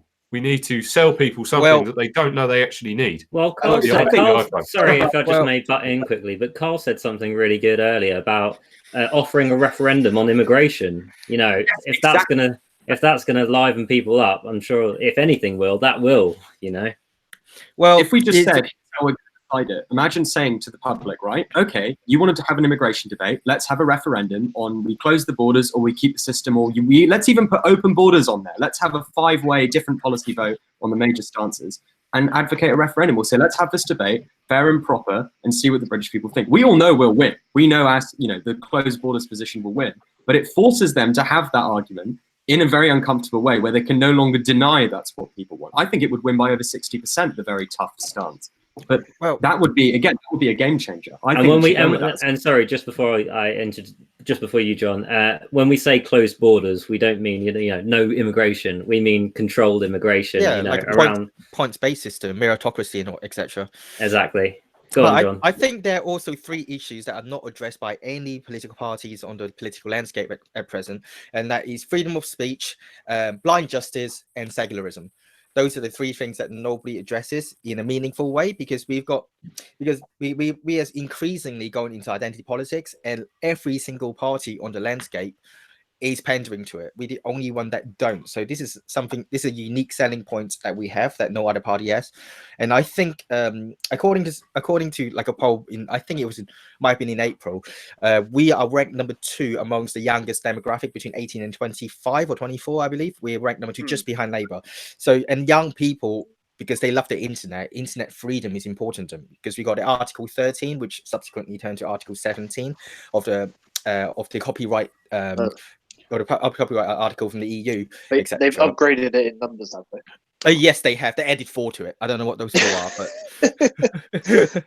but so those are stuff that I know not everybody would basically know about this, especially the older demographic, but to the younger generation that is coming up to voting age, like Zoomers, for example, this is a very important issue. So we should diversify onto our policies, and that is something that we should actually focus on as well. Well, on top of the issues that we already have. If I might, I think that you've sort of said it right there and then. We need to try and come up with policies that appeal not just to the younger demographics with internet freedom and stuff. We also need to cater to the working families. We need to cater to because we obviously we've been saying it a number of times in this very live stream. We need to take the Labour Party's votes. Okay, how? I think that one of the biggest things that we don't talk about anymore, which used to be one of the greatest conversations in Parliament, not too long ago, was housing. There used to be a time where the Conservative and the Labour governments would compete against each other to see who could build the most homes. I think that what we need a radical reshift of our housing policy. Well, if you imagine 300,000 immigrants every year turning down to 30,000 and all the houses, so that is 270,000 extra homes every year. So the housing prices would actually tank. That argument is too simple for that to just purely exist. Because the system by which we deal with planning and the construction of homes is already too bloated and socialistic. Because what's happened is left-wing councils, whether it's Labour or Liberal Democrat or Green or whatever, and even Conservative councils have been complacent in this, is that they have centralised planning authorities to either local or regional authorities and have made it almost impossible for local communities to decide on housing projects. Local councillors no longer have the right to determine what social housing is used in which fashion in their wards. And I think that's actually a fundamental thing. If we want to have a radically successful local election campaign in 2020 and 2021, we need to start talking about social housing. We need to start talking about second homes. We need to start talking about all of these different things. And Cornwall is on the front line of this, because we have lots of social housing in very, very lovely areas, but we also have a massively inflated housing market because of the second home buyers. And it's something that for us, if we're going, and I'm looking at you, Seb, you rich people come down here. He lives in the castle, I believe. Yeah, no, I'm informed. He's not coming down to Young Independence Cornwall's inaugural event because he's sailing that weekend. Well, okay, right. Speaking of which, speaking of housing as well, which relates to like the class issue, because according to I think it's 2013, the Great British Class Survey, approximately, I think it was 63, don't quote me, but I read it quite a while ago, about 63% of the British public are classified as working class or below. And that demographic has been left behind by the Labour Party by increasingly pandering to the middle class. So I think there is leverage, there are room to be gained from that massive demographic that's left behind by both of the major parties. They vote in Labour out of habit, not out of policies, not out of any other thing other than, we've always voted for them. If you ask them why you voted for them, they couldn't even tell you any policy why. They go, Labour's for the working class. They would just say that, but they don't know why. So I think that's definitely something we can do. That's 63%. I think that there is a policy that we can reach that we actually just take straight out of Labour's old playbook, which for some reason they don't want to abide by anymore, but would actually do very well. For example, talking about the housing question. And I understand that probably housing isn't the most riveting conversation for a lot of people. No, it is. It fires me up. So, but the Labour Party used to be the party of social housing. You know, they would get elected because they said that they were going to build loads of social houses. And the thing is that, you know, the government these days will talk about, you know, we're going to build more houses for people. We're going to build more houses for people. What they actually end up building is houses that nobody can afford, unless you're already on the housing ladder. There's absolutely no opportunity for people to go into social housing. Absolutely no opportunity for people to even make a start through rent to buy, because all of the social houses have already been rented and bought. If we want to actually make a solid pro-working class policy, I think that we would actually enact a massive program of social housing.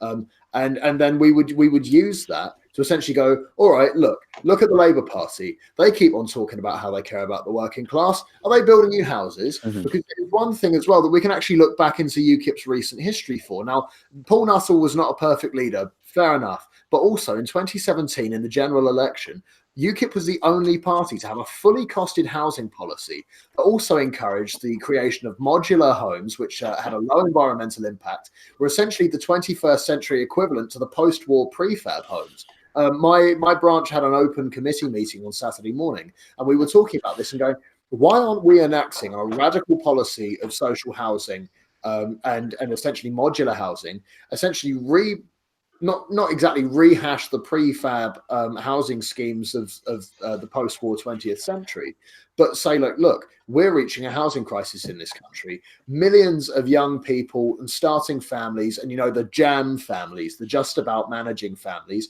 can't afford to get on the housing ladder, can't even afford to get a house. You know, I know people who are in their 40s and still living with their parents, and they work, you know, full-time shifts at the dockyards. They work their socks off, and they can't afford to live anywhere. I think that if we want to say that we're a party of the working class and that we want to essentially, you know, drive our tanks up onto Labour's front lawn and say we're coming for you, the best way that we can do that is to beat them on the one policy that they always used to be supreme on, and that's social housing, and that's getting working class families out of poverty, out of rough sleeping, you know, out of couch surfing. I think that's the step that we need to take. Anyway, that's me. So what you're saying is we should out-Labour Labour. Yeah, we should out-Labour. No, I actually agree with you.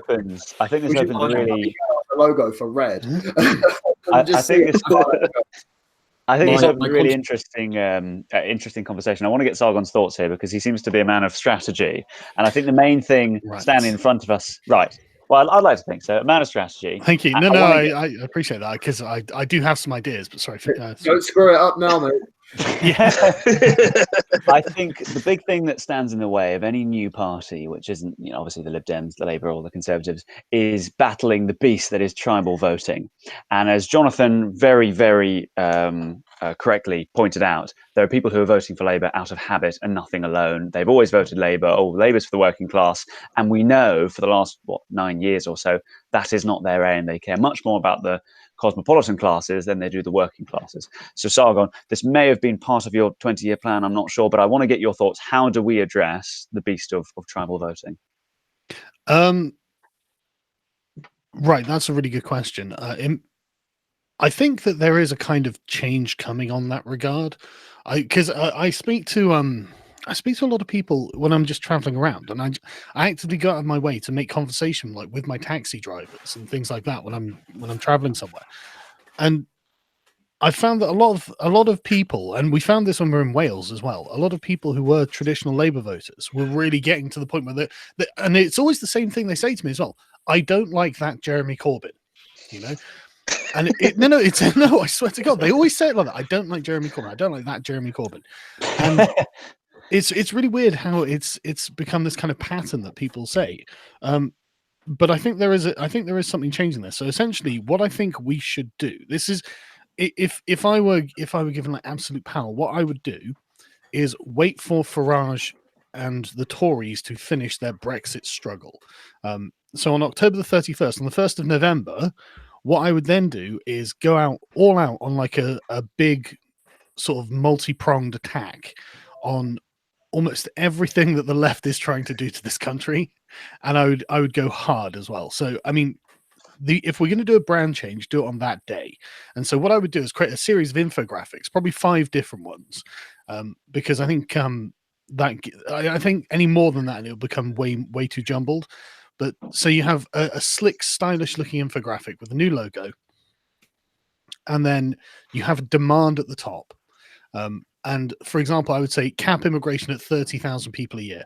And then you list just underneath why, and then you say like signed UKIP, whatever, however you want to do it. And these will probably go everywhere, if they look nice and they're making solid points. And I think there are a bunch of things we could attack. So cap immigration at 30K a year, definitely. Create vocational training in working class areas, specifically in those terms, right? Because I'll put a link in the side. There was a report in 2018 that suggested we should actually follow the French and German models on this, or just at least look at it. Because England is not doing this, and it's like, okay, well, then that's something we can do, isn't it? That's something very strong because it's a positive thing that we're saying we're going to X cap immigration at 30K because fuck mass immigration, and we're not apologizing for this. We don't care, right? We're having vocational training for the working class because without it, you're basically pulling up the ladder and you're keeping them down. We want our working people to start getting ahead. Not people who are coming in fact, taking their jobs essentially. And then and then the next one, repeal section 127 of the Communications Act. This is oppressing British people by getting them locked up for jokes. Joe Brand, come on, get on the hop on this one, bitch, because this is affecting you. David Baddiel recently. We were telling Eric off for swearing. Yeah, I'm just here. There's so much bad language here. I'm telling my partner. But these things were all totally true, utterly defensible, and in fact kind of irresistible to the average sort of like regular working class Brit, or not even working class, but just regular non-political Brit, who's just going about their day. And if someone comes up to you and goes, did you know that you can be arrested for being offensive on the internet? I'm like, really? So yeah, do you think we should get rid of it? Yeah, probably. I don't think you should go to jail for telling jokes. And we can be like, well, here's a list of people who've gone to jail for telling jokes or have been charged or whatever. So let's get rid of this section 127 of the Communications Act. I mean, there's solicitors who say, look, it was unintended, the consequences this is having, so we should probably repeal it and replace it with an amended one, or something that doesn't criminalize offense on the internet, because we have to be free to insult one another whether we like it or not. That's exactly. There are dozens of Orwell quotes we can use. If freedom means anything at all, it must be the right to tell people, what they don't want to hear and things like this. And so we can easily frame this in ways that are just undeniable. And so if we have all of these nice looking graphics with these, very, very, I mean, they'll be very polarizing, but I think they'll polarize more people on our side than not.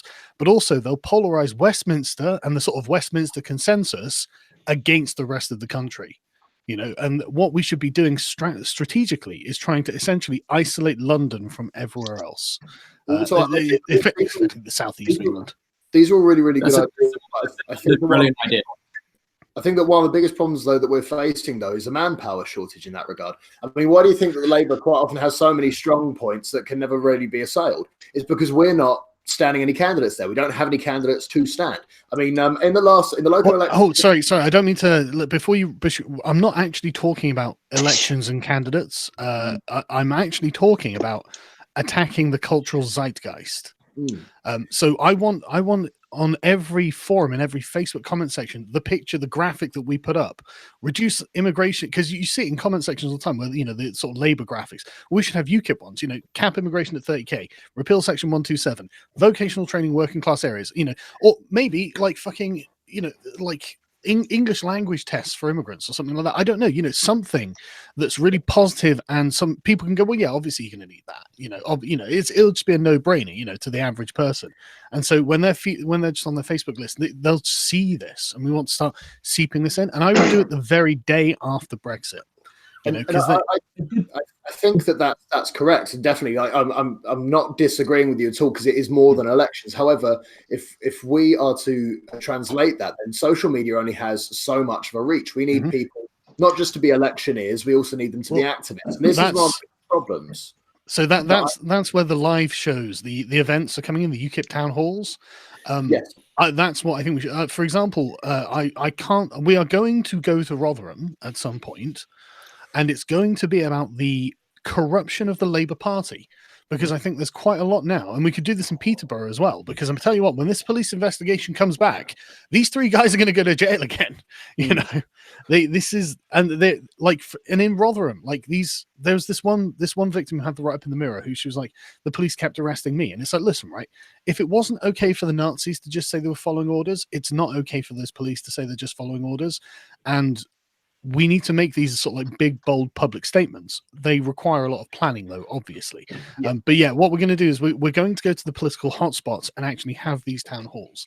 That's how I think we force the issue. So the question is, if we then take that beyond just having a few of our sort of, social media stars and stuff doing it. I'm not saying that what you're doing is bad by any stretch. No. I mean, it shouldn't be me. It shouldn't be about me. It should be whoever the party leader is doing it. But the fundamental thing we need those activists at the grassroots level. Because I mean, let's be honest, who is the average man on the street going to trust more when they're talking about these controversial issues? Is it someone that he's probably heard about from on the internet, or is it someone who lives down his street who's gone, no, actually, I know that guy and he's a principled bloke, I like him? And this is one of the biggest problem that I'm finding. It's something that came out of the local elections just gone up in Liverpool. There was one of the wards that was being contested for the city council election, and the old school Liberal Party won by a landslide, about 65% of the vote. They got 2,032 votes. Meanwhile, the Conservative candidate got 32 votes. Across the city of Liverpool, the old school Liberal Party, as in the continuation Liberal Party, smashed the Conservative Party because, that was the message that was strong. But what was the biggest thing about Liverpool? I don't think any of their wards had a UKIP candidate. And this is one of the big problems.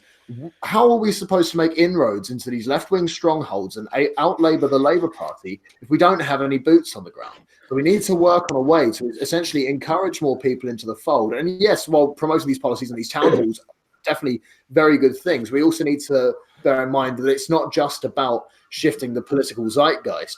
These places are, recruitment stations, and they need to be. And we need to have not just somebody up there on the stage going, these are the things that we need to challenge. We also need to have 2 or 3 people at the back with, membership leaflets saying this is how you join. The distributist did a video on this. Essentially, it was his 5 righties video where, basically talking about how the right needs more on-ramps. And the way that he put it, I thought was brilliant, because on the right, we have more evangelists. We have more people who like to talk about ideas and fewer. Oh, is it gone? I've stopped hearing the seagulls. You must be going. All right. I actually have a really. I'm sorry. I got a really good question. Let me pick up what he's saying there, because he's absolutely right. And the reason I was suggesting things that I could personally achieve is because I don't like creating work for other people. But I do expect that there are people who are self-motivated. And I don't like assigning jobs, you know what I mean? But I think that he's absolutely right, because we will need exactly that. But I can't volunteer people for that. People have got to volunteer themselves for that. I'd like to make a quick comment on that, actually. John brought along a guy to one of your meetings, well, your party, essentially. And he had some really good ideas about to get people engaged. Oh, you sort of... Go on, John, take over. Oh, that was Mike, because he worked in charities before, so he wants to support the charities volunteer system, like for example Oxfam, of how to get people engaging by giving them small little jobs, and then that escalate into higher jobs, into commitment, into investment into the party. Because I get a lot of literally every time I go out, I get a bunch of people sending me message, go, hey John, I'm going to join the party. Can I have a number of a local branch? I can't even get the numbers because of GDPR. And they want to say what can we do to help, and we don't specifically know, because I don't know the branches where they're from, because they travel from different places to come and see us on live events and stuff. So, but what we want to do is create some sort of activist network, volunteer system, basically, that we can hand out to each of the branches, so they can adapt, so they can actually utilize that whenever people volunteer for time, to actually give them meaningful tasks to do that. Actually, just even to begin with, some very, very, very small tasks that are only minorly beneficial to the party, but eventually you can filter out those that can actually have more contribution, and then end up helping the party more in that sense. I think a really good example of that actually was using your Discord as a campaigning device. That is a very modern way, an interesting way of campaigning. And I think it engages people because they feel like they're part of a thing. Yeah. Well, on that regard, essentially, I think what we need to do is create a hierarchy in this regard. And I realize as soon as you say that, people think, oh God, now some power monger is going to try and get in the middle management or something. But it essentially, we're going to have to kind of find some kind of formal structure that it doesn't have to be like, you know, invest with an special amount of authority or something, but just someone who can tell people where they can, like where things are going on, you know, some you know, almost like a bulletin board or something, if nothing else. And we can do it using my Discord. In fact, we can, because I can further split these things up into different areas and like give people local control over those Discord rooms. And so whoever is the person in charge of the region organizing an event, or, you know, joining one of the traveling sort of events that we do around the country, you know, going there, making sure that we've got lots of leaflets, lots of manifestos, lots of sign up forms, you know, being at the stalls to talk to people while we've got the whole thing there. That would be really, really useful. But people then, and like John was saying, so people who have shown that they've got initiative and are responsible should be volunteering themselves to do that. And then they can be the ones who are responsible for it. They're accountable for it, and, you know, people know where to go to get something done. Well, it's service guarantee citizenship, because you escalate the people that volunteer more, and, you know, right, those are the people we can trust, and then we put them into more prominent positions based on how much contributions they do. So it's Peterson's hierarchy of competence, isn't it? You know, if you show yourself to be competent and willing and engaged, then why shouldn't you? That's what we want to promote, isn't it? Something that's worth going on this is, you know, UKIP has a structure, but I think a lot of the positions that aren't filled, or are filled by people who don't do their job. You know, I'm talking regional chairman, I'm talking county chairman, these sorts of people. Some of them are absolutely fantastic. You know, in my region in the southwest, most of the people at this level are brilliant. They do loads of work. Few positions empty, but, you know, but there are regions across the country where people are in positions that are flashing about their title, but don't do anything at all. But there are people below them working their socks off, not in those positions. And the problem is, the members have very little say on what goes on above their branch, because it's all delegated. And if their branch chairman doesn't turn up to that meeting, well, they've got no say at all. You know, so for positions like regional chairman, the members know the people who are most active in their region. Most people in any branch you go to will know who the best 4 or 5 people in their region are. But if you give them the vote on who's regional chairman, who does this job, who's in charge of delegation, that sort of thing, they will choose the right people. But in UKIP at the moment, we don't have that democracy in place, because we don't have like a really good structure of communication within the internal infrastructure of the party. I mean, I've even suggested before that rather than every single branch have their own website, we just have a subdomain on the main website. So it'll be ukip.org/ maybe Southeast/Surrey Heath, for example, and then each one of those would land into the region's landing page, which is a link to every branch, and every branch of their own page, and then the admins will log into that. That way you have some sort of control, and all the branding and everything we uniform, you know, standardize everything. I think that, you know, that's much better way to do it. And then everyone within the party would have their own unique email address that, you know, at ukip.org, like all the branches. So we definitely need to do something that sort of consolidate all the loose structure in UKIP at the moment. That's what's being put together by Richard at the moment. Go on, Charlie. You're right. Yeah, so that's what they're looking to put together now. Yeah, something that works digitally. He's been developing apps for various purposes within UKIP. One of the goals is getting a proper system of communication. You see, the thing is, Richard needs to turn from being the coder to a project manager, because I've sent him loads of programmers, but he's just like, no, I'm working on this. You know, he should be managing the projects that he starts, and everyone. But the thing is, like, because I've done programming before, documentation is the most annoying thing to do. It's like I'll write a program, great, and then like the documentation is the annoying bit I don't want to do, because that takes longer than the actual program itself. So that could be one of the deterrents. But I think he should turn from him doing every single program, writing all the code himself, to just basically writing the document specs for how people should write those programs and then outsource those. Well, it looks like that's the direction it's going in. Yeah, definitely should. But there's something else I just wanted to add before it gets too late. Like I've talked to a lot of people, like since I've started networking more, and a lot of people have said to me, "Oh, I want a stand," and I don't know how to do it. I've got no idea, and I've got no support network. You know, well, they didn't say it in those words, but they're like, "Oh, I just can't find out enough. I can't contact the right people." You know, I want to set something to do with UKIP up in my area where there isn't anything, Right. and I've no idea how to do it. And then I started looking into that, went online. The best I could find was a bloody Quora. That's Right. it. Like, there's nothing that really links up with that. Well, in order to stand, it's based on the branches. So the branches has to basically vote to let you be representative of the branch, depending on what level of depending on the level of the election you're talking about. It's fine for you to tell me that, yeah. But this information is not well known. Right? You're so right. we talk about getting people involved, but it's like we're repelling people from getting involved. Well, the thing with UKIP. The thing with UKIP is we have some of the best activists in the world. We have fantastic people, and you guys are an example of that.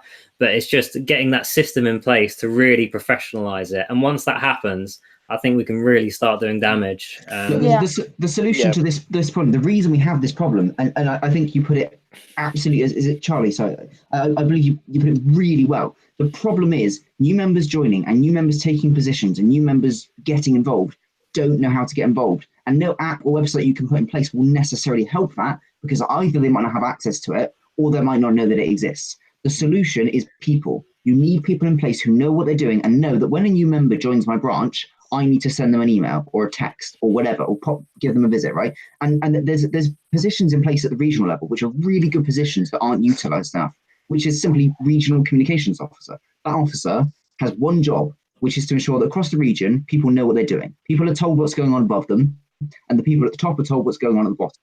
And it's a really simple position that in most places in the country isn't filled by anyone. I've just taken it on in the Southwest to try and bring it back, because there are so many people who have taken on branches after their branch chairman defected the Brexit party, whatever, right? Or for Britain, whatever. So many people have taken on branch chairman. They're really great people, intelligent people with great digital skills or great, design skills, whatever it is they're great at. They know their areas, they know their members, but they don't know politics because they've not been in politics before. And what they need is someone to phone them up and spend 15 minutes on the phone and go, right, when there's an election, you're going to have to fill out this form and you're going to have to send it off to this person. When once a year, you need to hold an AGM. An AGM means that you have to email all your members, write to the ones who don't have email addresses. You need to tell people the real basics. And from there, it builds up. The people who don't know what to do, they really want to get involved. They could be our next leader for all we know. They're great people, but there's no one in place who's telling them how to get involved, who's telling them how to do the things they need to do. You need your regional communications officer to email all branch chairman and go, right, if you don't know what you're doing, phone this person, they'll explain it. Text me, whatever. You need that system in place so that anyone, no matter what their experience, no matter what their skills, can do their bit. Yeah.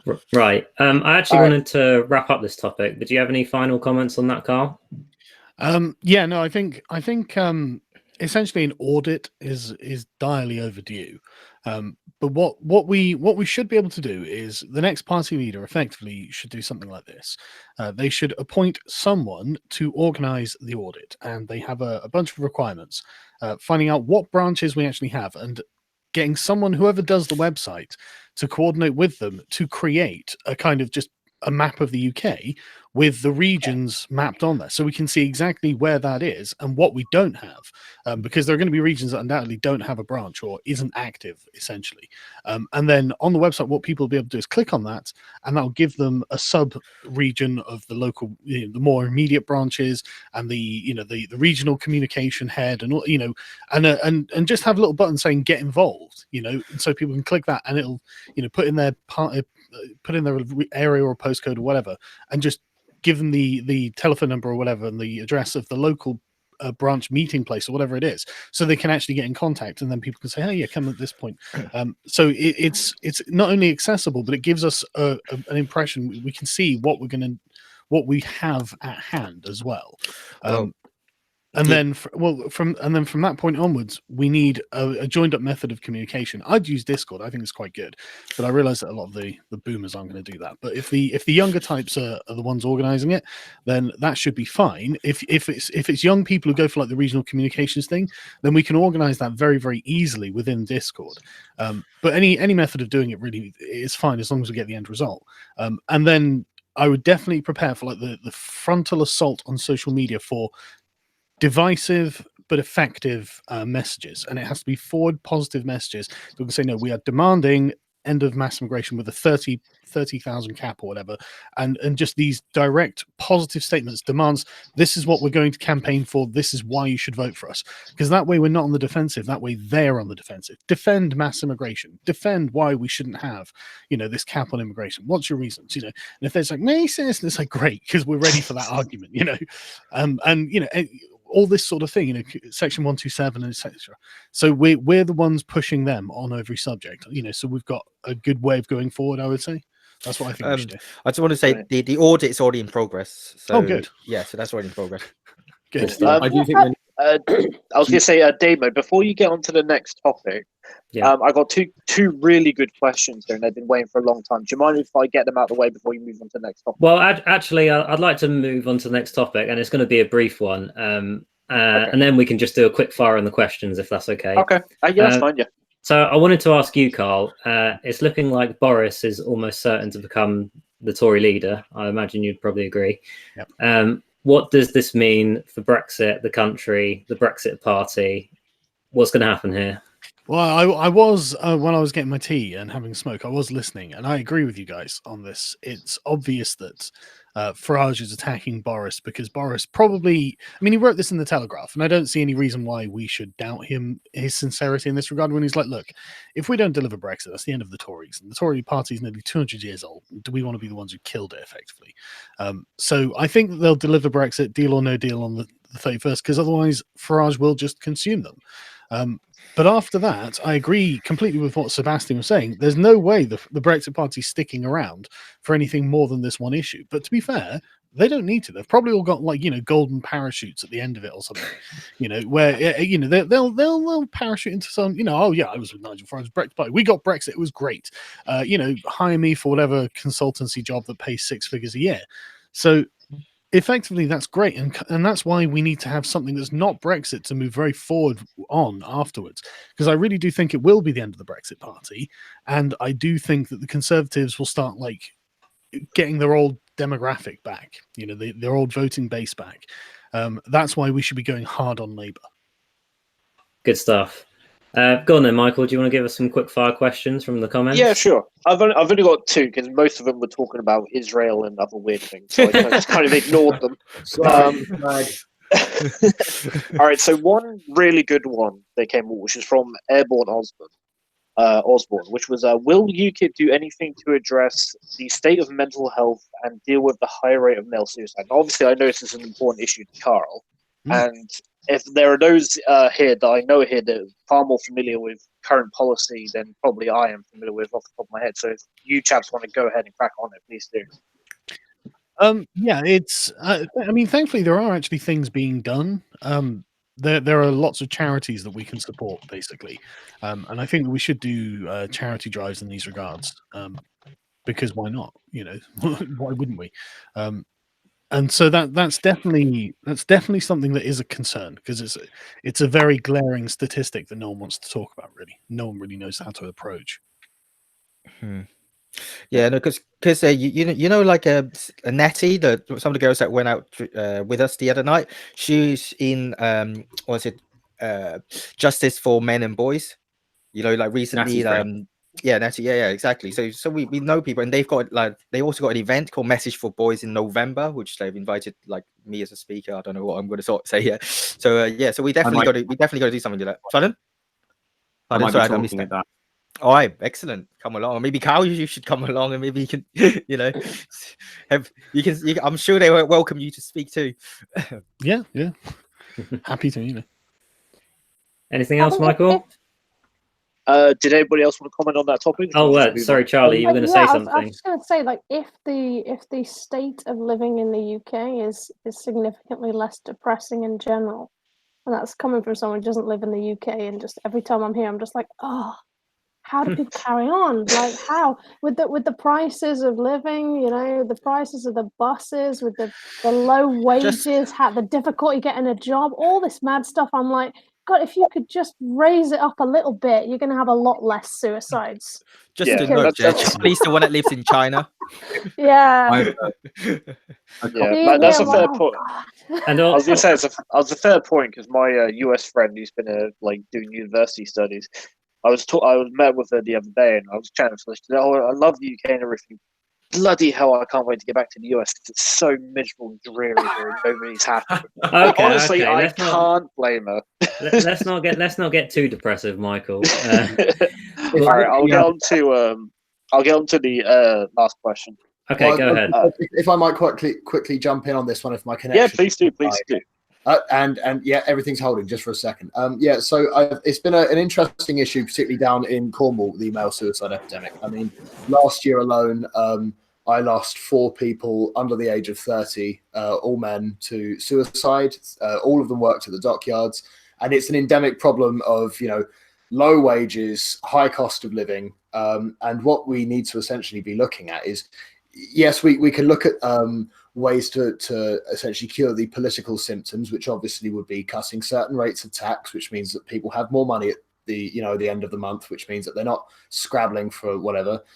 We need to be actively engaging in initiatives, and I'm not going to open the can of worms about what people think about drug policy, but in lots of different communities, and there are working class and middle class communities where you know, the suicide epidemic is rampant, is often where like the use of hard drugs is rampant.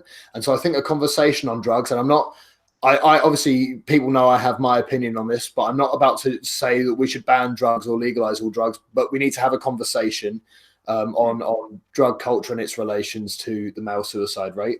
And also we, you know, to talk about the meta-political narrative again that we need to be carrying on with, we also need to be having a conversation about the place of men in society. Because, you know, fundamentally, I think this is one of the things that, Carl, you probably agree with quite a lot, is that men are being systematically beaten down and being sort of chosen to be the lesser element of our society, and particularly if you're a working class white guy who, you know, didn't really have anything going for them anyway. You know, obviously I grew up in Essex. No, it's true, right? No, it's a seagull. Sorry. Yeah, the seagull. Well, I live in Cornwall, and the sky bastards are everywhere. One time he's a Labour voter. He's called Gary, and I hate him. Burning passion of 1,000 suns. But you know, the thing is, ultimately, is that, you know, so I grew up in Essex, Dagenham, with all the, you know, the car factories. It was the Detroit of the United Kingdom, and the exact same thing happened to it. Right, all the car factories closed, and now, you know, the culture of Dagenham is still intensely, you know, car related. Most teenagers in Dagenham will know how to fix a car, even though, you know, they never worked in a factory. Their dads got laid off, you know, from working in a factory when they were 30, had kids when they were 40, and now their teenage kids still know how to fix a car, and probably a lot of them know how to steal them as well. And it's because it's the only skills that they've got out of, you know, a dying industrial legacy. So I think that it's you know, I think that Carl's idea of opening up more vocational schools and things like that is very, very valuable, because not only is it saying to men, you know, there is a place for you within the education system. Because, I mean, even the educational boards will, you know, admit to the fact that sort of our education systems have become more feminized as they've become more academic. And so what we need to do, we need to essentially promote a form of vocational study that encourages men who aren't necessarily academically smart, but they're able to use their hands and create things. We need to encourage that. So firstly, then they have a sense of place and a sense of purpose, that actually they're not useless. And then also, you know, just around that periphery, we have that conversation about, you know, why are there male suicide epidemics in all these different areas? What are the orbiting issues surrounding that? Is it to do with men's rights regarding families and divorce courts? Is it to do with drugs? Is it to do with, you know, the fact that there's not enough social mobility in these areas? And I know that a lot of people are looking at me very concerned right now in the chat, and I'm not going to lay the blame on any single one policy, but I think that a wider ranging conversation, while also creating proactive policies that leaves people who've been left behind, collects people who have been left behind and brings them back to the fore, I think is the only real legitimate first step that we can take to actually try and end this crisis. Well, sorry, I will give you a turn, Matthew, don't worry. But I have to jump in there, actually, because I've just gone under retraining to become an electrician. And I've been applying for apprenticeships and things like that. And I've been hearing from my teachers who taught me electrical installation that the funding for apprenticeships from the government has just totally dropped. And this is a big thing.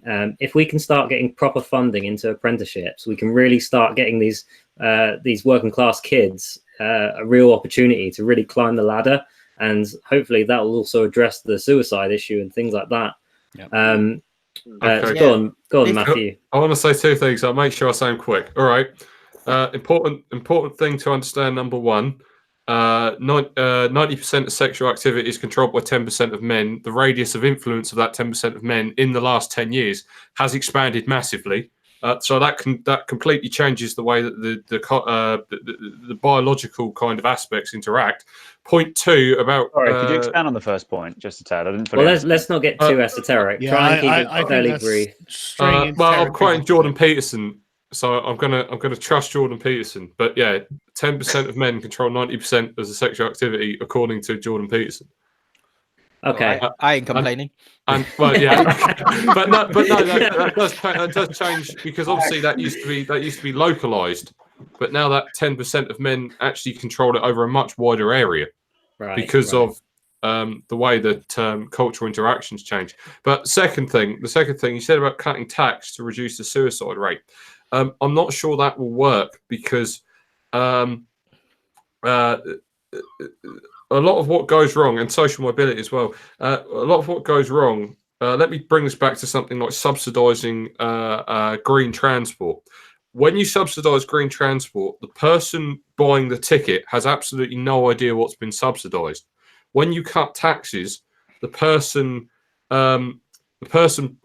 unless they're quite aware, doesn't know that the taxes have been cut, or I'm not explaining this very well. Okay, but I get what you mean. Effectively, on the utility function curve, it's not a loss, but it's not really a gain. Yeah. Right? So for the record, I'd just like to quickly say that I wasn't saying that cutting taxes was going to be the goal. I have a policy for this. That wasn't what I was talking about. when children are born, and by the way, a lot of young girls seem to be getting left out of this conversation because they seem to be destroying themselves at an unusual rate. And it's not just the boy. Recently, the boys have been brought up, and I think it's because the feminists bang on about the girls repeatedly, but never seem to actually do anything about the situation. But anyway, whenever young women are actually doing really well at the moment. Yeah, academia, they're like more than 60%. Yeah, but they're not. They're bloody miserable. They're absolutely they might well be miserable. Refuted. They might have lots of money, but you can see them destroying themselves. Yeah. Okay. They're going out and they're getting pissed and having because they're competing with men when they should be complimenting men. Anyway, let's move. But okay, last. Sorry, Matthew, I'm going to have to cut you off there. I'm really sorry. All right, sorry, I've got one more question to go through, if that's it. Go on, shoot. All right, the last one's actually quite an interesting one. It's not directly about politics, but it can be interpreted in a socio-political way as well. And it was I noticed it when it was going through, their chat was going through their Palestine-Israel obsession. And the question is from Video Link. So it says, do you believe a person can be loyal to two separate states with completely different and sometimes opposing interests? And I thought this was quite interesting, considering how people are kind of torn between UKIP and the Brexit Party at the moment. And it could be you could expand that into social groups. I just thought it was a very interesting question. Well, I think people just have a hierarchy of what they of their allegiances. It's like I think people can have allegiance to two things at once, because they're not necessarily mutually exclusive. Because I don't think it's as simple as you have to be. You only like one, not the other, kind of thing. I think that I mean, it's interesting because I'm a practicing Hindu, which is a minority religion in the UK, and I've actually recently had the accusation thrown at me that I'm more loyal to India than Britain as a result of this, because I think Modi is a pretty great prime minister. But well, are you? I think, especially, but I think the most important thing is that, especially when it comes to Britain, I've noticed a lot of young people, especially young people who are more recent immigrants. I'm not including myself in this demographic at all. And I've lived abroad a significant part of my life, but I feel very British despite that. And I think the reason for this is that a lot of young people now, they're told obviously constantly that Britain is evil, Britain is horrible. So even if they are born and raised in this country, they will still identify with the country their parents came from, because they're given nothing positive to think about their British identity. And obviously, as not being completely brainwashed, I realise that my British identity is very positive, and I love being British, and I love being English. This is very interesting because they said like the second generation immigrants actually have a stronger ethnic accents than their parents, which is interesting. They were born here, you know. It's like, what's going on? An interesting current take on this, where it's worked in the complete opposite way, because they live in Hong Kong right now. You have Hong Kong protesters raising the British flag against the Chinese government, and that makes no sense. On the international stage, the media has no idea how to interpret that. But this is because to them, the British identity was always presented very positively, and that gives them something to contrast their current rule by China against. And in Britain, it's almost like a self-flagellating thing where we hate ourselves so much. Young British people or who have migrant backgrounds think, well, okay, why should I be British when it's all racist and evil and patriarchal? I'll identify as whatever, even if I've never been to that country. And I think that's the key point. Well, the Hong Kong Antifa isn't exactly going to raise the communist flag now, are they? Okay, they need it. I think we're going to have to wrap the stream up soon. Does anybody have any questions which are so burning that they have to ask Sargon, or they won't be able to live the rest of their life? I'll let everyone ask the question first, and I've got one more thing to do. Okay, go ahead. You guys go ahead. I've got one thing to say at the end. I've got one tiny question, which I very rarely see from Sargon, so I'd really love to hear an answer from this. Sargon, I need a book recommendation. What kind of book are you looking for? Something sort of philosophical. I don't really read books. I watch movies. They're much better. So I need. I'm just joking. I something philosophical, which isn't just the Iliad or the Odyssey or Plato's Republic. Something a bit more. What are you looking to learn, though? Just give me. What's the? I'm trying to get a better historical understanding, I guess you could say, for the root of Western civilization. Is that a better footing? Right. Okay. Yeah. Sorry, go on. Read G.K. Chesterton's A History of England. That's what I tell people to read. Okay. He's so wrong on almost half of everything he says, though. Like half of everything he says is genius, and the other half is just so backwards. Okay, so the distributist is going to get on my ass. Next question. So Carl Benjamin's no longer invited to my birthday party, and I just want to know about Okay, any more burning questions? Well, I want my answer first. Yeah, I'm just looking at my bookshelf. Sorry, I'm just trying to get some ideas. Guinness World Records is a pretty good book. Honestly, I haven't got a good suggestion for that exactly. But what I've been doing a lot, and I really do think that it's worth doing if we're going to start tackling this question, and it's read what the foreigners say about the English. That's what I would say. I mean, I've got the English and the Human here. There was another one less from England. I've got a couple others on my shelf that I just haven't got to yet, and it's really illuminating the way they view us. Because one of the things I think that the left has come to the conclusion of is that, like, the white people's culture, which is English culture, what they're talking about when they're talking about in this country, they think it's universal, as in every culture effectively fits within it. And that, to me, does actually seem like white supremacy. I don't agree. I think some cultures are in conflict with it. I don't think they're just subordinate to it. And it's the reason I think this is because every foreigner can point out an Englishman, you know, whether they realize they themselves are English, whether they think of themselves as some proud European, you know, they're still palpably English to a foreigner. And I think that's, I don't know why. I just feel there's something important. Because they ask for full English breakfast very slowly and loudly. No, like, I mean, not just in that regard. They also ask for tea. But no, like the sort of character and mannerisms and the way of thought is still a particular way. And I don't know why I think that's important, but I think there is something important there. So I would, just try and find what some foreigners have thought about England and the English. Because if we're going to talk about this, we may as well have, because I mean, the reason that it's so difficult when you start doing it from the British or English perspective is saying, they go, oh, what is Englishness? What is Britishness really? And you start scrabbling, you realize you're on loose sand, you know. But a foreigner can turn around and say, well, no, I can see it. You know, I'm telling you it's this, this, this, and this, because that's all I see when I see you operating. You know, you're obviously these things, and empirically I can point them out. Whereas about yourself, because you're not looking from the outside, it's more difficult to do that. So I think that's something important.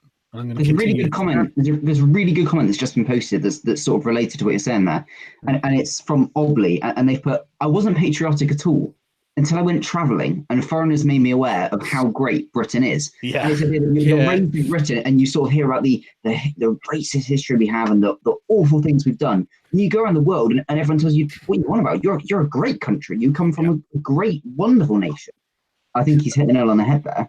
That's exactly where I was going to go, but I wasn't quite there yet. But that's exactly right, because one of the things I've noticed, well, one of the things I've noticed is that a lot of people in UKIP are actually quite internationalist. Like a surprising number of members of UKIP are married to women who have come from abroad. You know, nobody else will marry them. That's why. Probably, but also like it's all those green card marriages. The people who are patriotic tend to be those who are furthest away from and closest to foreigners. Like, go to Gibraltar, British flags everywhere. They're very British in Gibraltar. But also, when I was in JHQ, we were surrounded by the Germans. You know, very British and very, very pro-Britain in that regard. It's like, look, you know. And like you say, exactly as that comment says, like the more that you see of the world, the more you realize how great Britain is.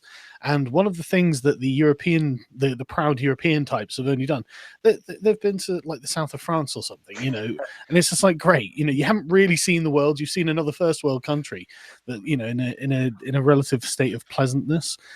Go somewhere else, and you might see some stuff that might make you think that maybe this country's all right. So what you're saying is visit some shitholes. It's funny because I don't know whether it would be true, but I think I'd probably talk to more foreigners than anybody here because I live in a foreign community abroad.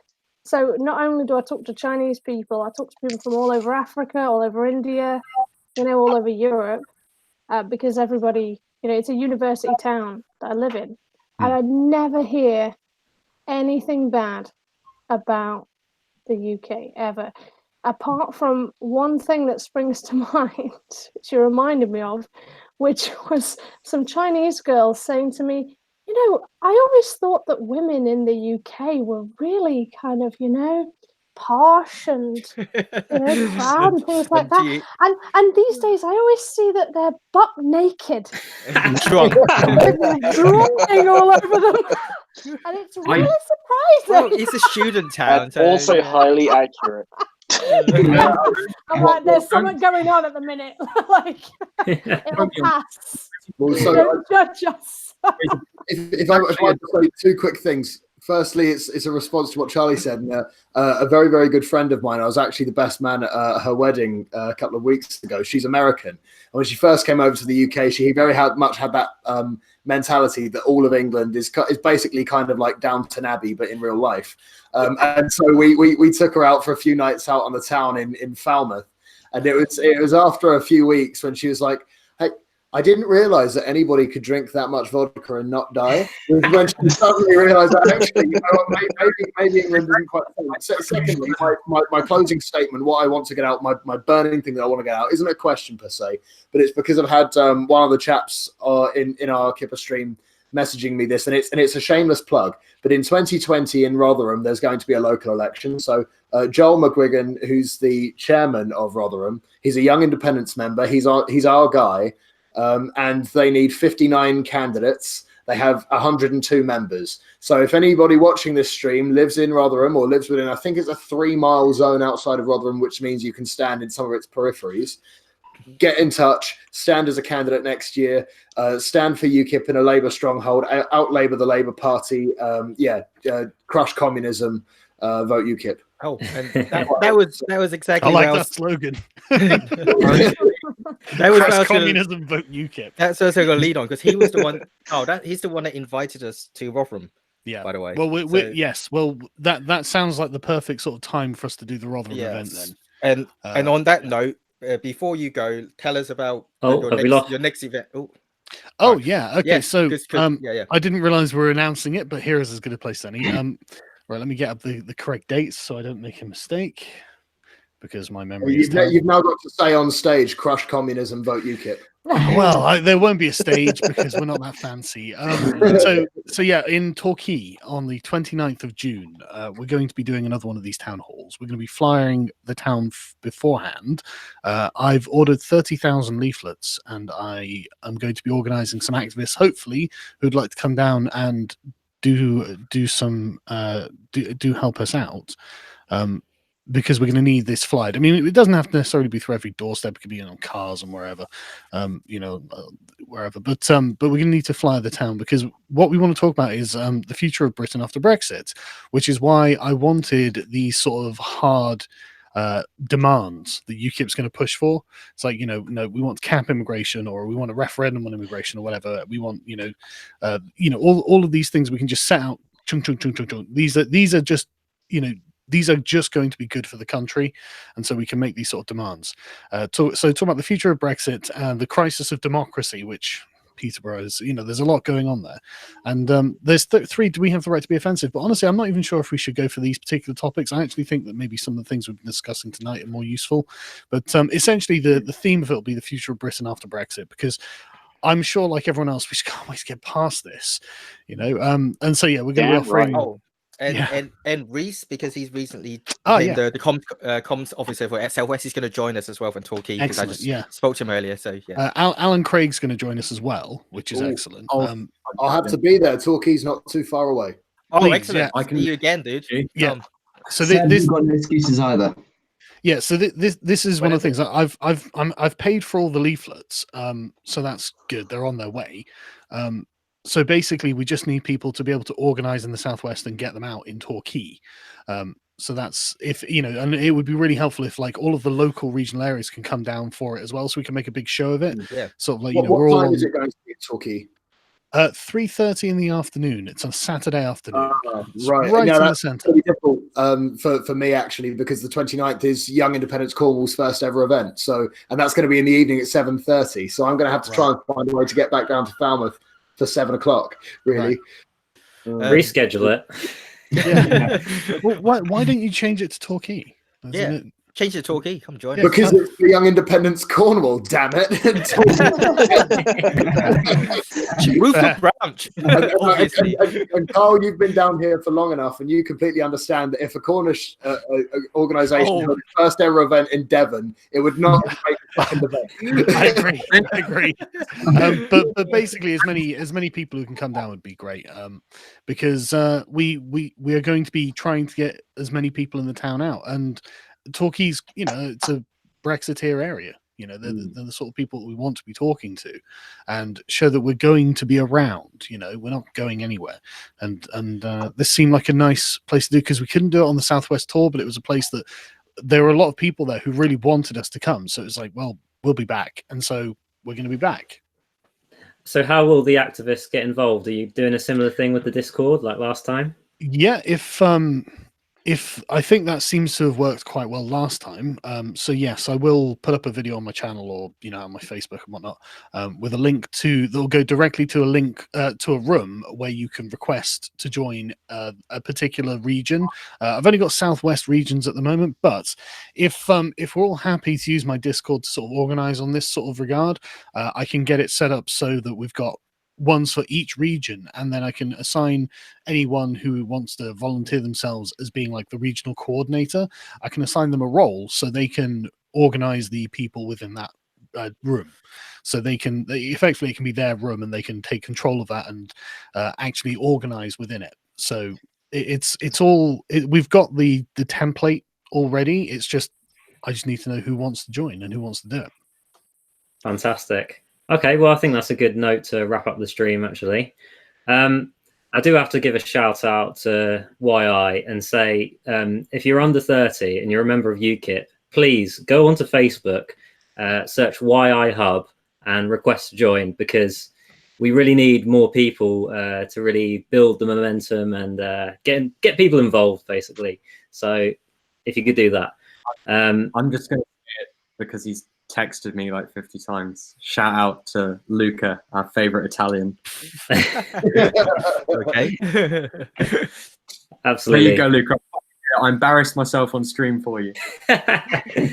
Okay, well, on that note, we'll finish the stream. So, yeah, thanks for coming on, Sargon. This has been... Thanks for having us. Thank you. Praise God for communists. Been great to have you on. Ciao. Cheers, guys. Cheers. See ya. Cheers.